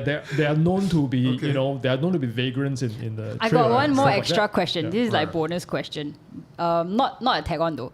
If you had to pick one person from the Longkang Kitties to do a nature hike, like for example, you're lost in the forest, who would you pick? I feel Jerry. everybody, Immediately before you get... everybody is Jerry. Yeah, he's the most dependable and he's a Tactical prepper and he knows about this survival. thing called the Doomsday Appalachian Trail. What prepper. the fuck is the Appalachian Trail? I don't know. Appalachia Trail. Yeah, Appalachian Trail? Appalachian Trail. Appalachian Trail is like, Yes. like apples and shit. No, Appalachian not Trail App- is the... It's in the in the mountains on the west Yeah, coast on of the US, right? East Coast. East Coast, sorry. Yeah, central to East Coast. It's a Cool. very beautiful Yeah. trail, And then but it's there's also the- treacherous lah. Yeah, there's the Oh. Pacific Trail and the Pacific Is Northwest it Trail. is the Appalachian where the mountain cats are? They are everywhere. Yeah, I think so. They're everywhere. No, you Cougars know what? everywhere. But you know what is really cool? I think I recently watched a video about 3 women who had to fight off like a mountain cat. And what happened was that, and I was looking at the photo, right? The mountain cat looks so small, but of course it's all pure muscle, right? So this mountain cat took a bite out of this woman's cheek and then Right. dragged her off. And her 2 friends went to like fucking punch the fucking Right, mountain right. cat. And then Right. like one stuck her, if I'm not wrong, stuck her fist down the thumb, the throat or something, so that it let go of the friend. And I was just like, that's so metal. It's not funny because It was the- stalking them for a while. the mountain lions are known to stalk Yeah, humans. yeah, yeah. Right. Yeah, and when you are sleeping at night, right, very often what you are worried about for bears is you have to have a bear-proof container, and then you want to put your food away from your sleeping Yeah, area. you have to put it downwind Yeah, of you. downwind or you have to hang it up. Yeah. Right, but for mountain lions, right, they're not interested in They the food want container. you. They want you. Oh my god. You are the So food. that's the reason why I say, Yeah. if you tell me between a bear and a mountain lion, I would choose the bear anytime. Okay, Mountain wait. lions are scary. Very, Let very me scary. let me add on to the question. Would you rather be stuck in the woods with a woman or a bear? Angie, Woman. Bear. yeah, wrong. Of course, a woman. Then Bear. You're a bear. Bear. And you everything Angie, is so bare. Angie, Huh? don't you? Isn't it the same logic? The woman can knock you out at Yes. night while you're sleeping. Yeah, she can. She could continuously rape you. Yeah. She has no dick. No. Rape not- doesn't require a dick. But with a woman, my strength with her is matched. She can deceive you. She can trick you as per what you say. Yeah. Yeah. Yeah. But at least Bear. let's say even if we get into a tussle or something, like I know my chances are way higher than let's Wait, say hang on. even- You don't know. even You don't with know somebody- what. You don't know what woman I'm talking about. Okay, you. It's unless a it's random like woman. Ronda, I get So Ronda it could, Rousey. it could be it could be a Ronda Rousey. It could be like the big chunky woman or Okay, whatever. I feel like I'm a pretty big size for an You're average not. woman. Oh my god! Holy shit! I'm taller than the average female in Singapore. In Singapore, Not yes. But if Angmoh. you were to go to like the Western countries, Yeah. But I feel like my size is not so at a disadvantage compared to most other women. I feel. Your logic doesn't follow. yeah. Anyway, I saw that, You I saw still that can TikTok be thing. deceived. Still can be. doesn't make Can sense. Wait, hang on. can I What rock? about my- you? Of course, man and woman. Of course, I want to have From another the start, human he said partner. a man already, what? Yeah, I offer. Okay, not that I don't. Okay, wait. So what if this man is Shaq O'Neal sized? Like real Yeah, fucking even big. even better lah. Then he can help carry rocks and trees lah. How do you know he's not gonna like overpower you and take you down? There's nothing to begin lah. I mean, if you want to do that, then the bear could easily the bear can more easily overpower me than Maybe another that's human. the crux of what you're saying. Maybe man's desire for sex makes it so that against a woman, there's always something to be gained. Against you, there's nothing to be gained. No, I feel like what. He's still got an asshole. Trying to get into the- I'm sure it's a very attractive, beautiful asshole. Look at his face; you can tell it's like pure pink.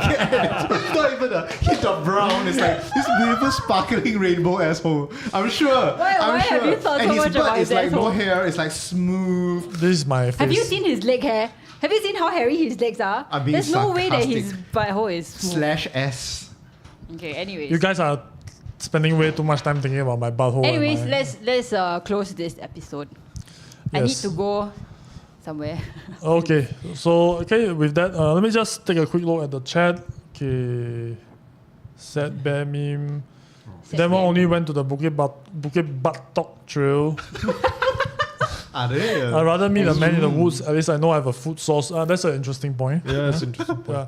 Maybe I am the deceiver. Maybe I am the one. You want to eat people. Yeah, maybe I am the one who is the aggressor. Yeah, maybe you are the cannibal looking for. Do you know that they sell bear meat in cans in Japan?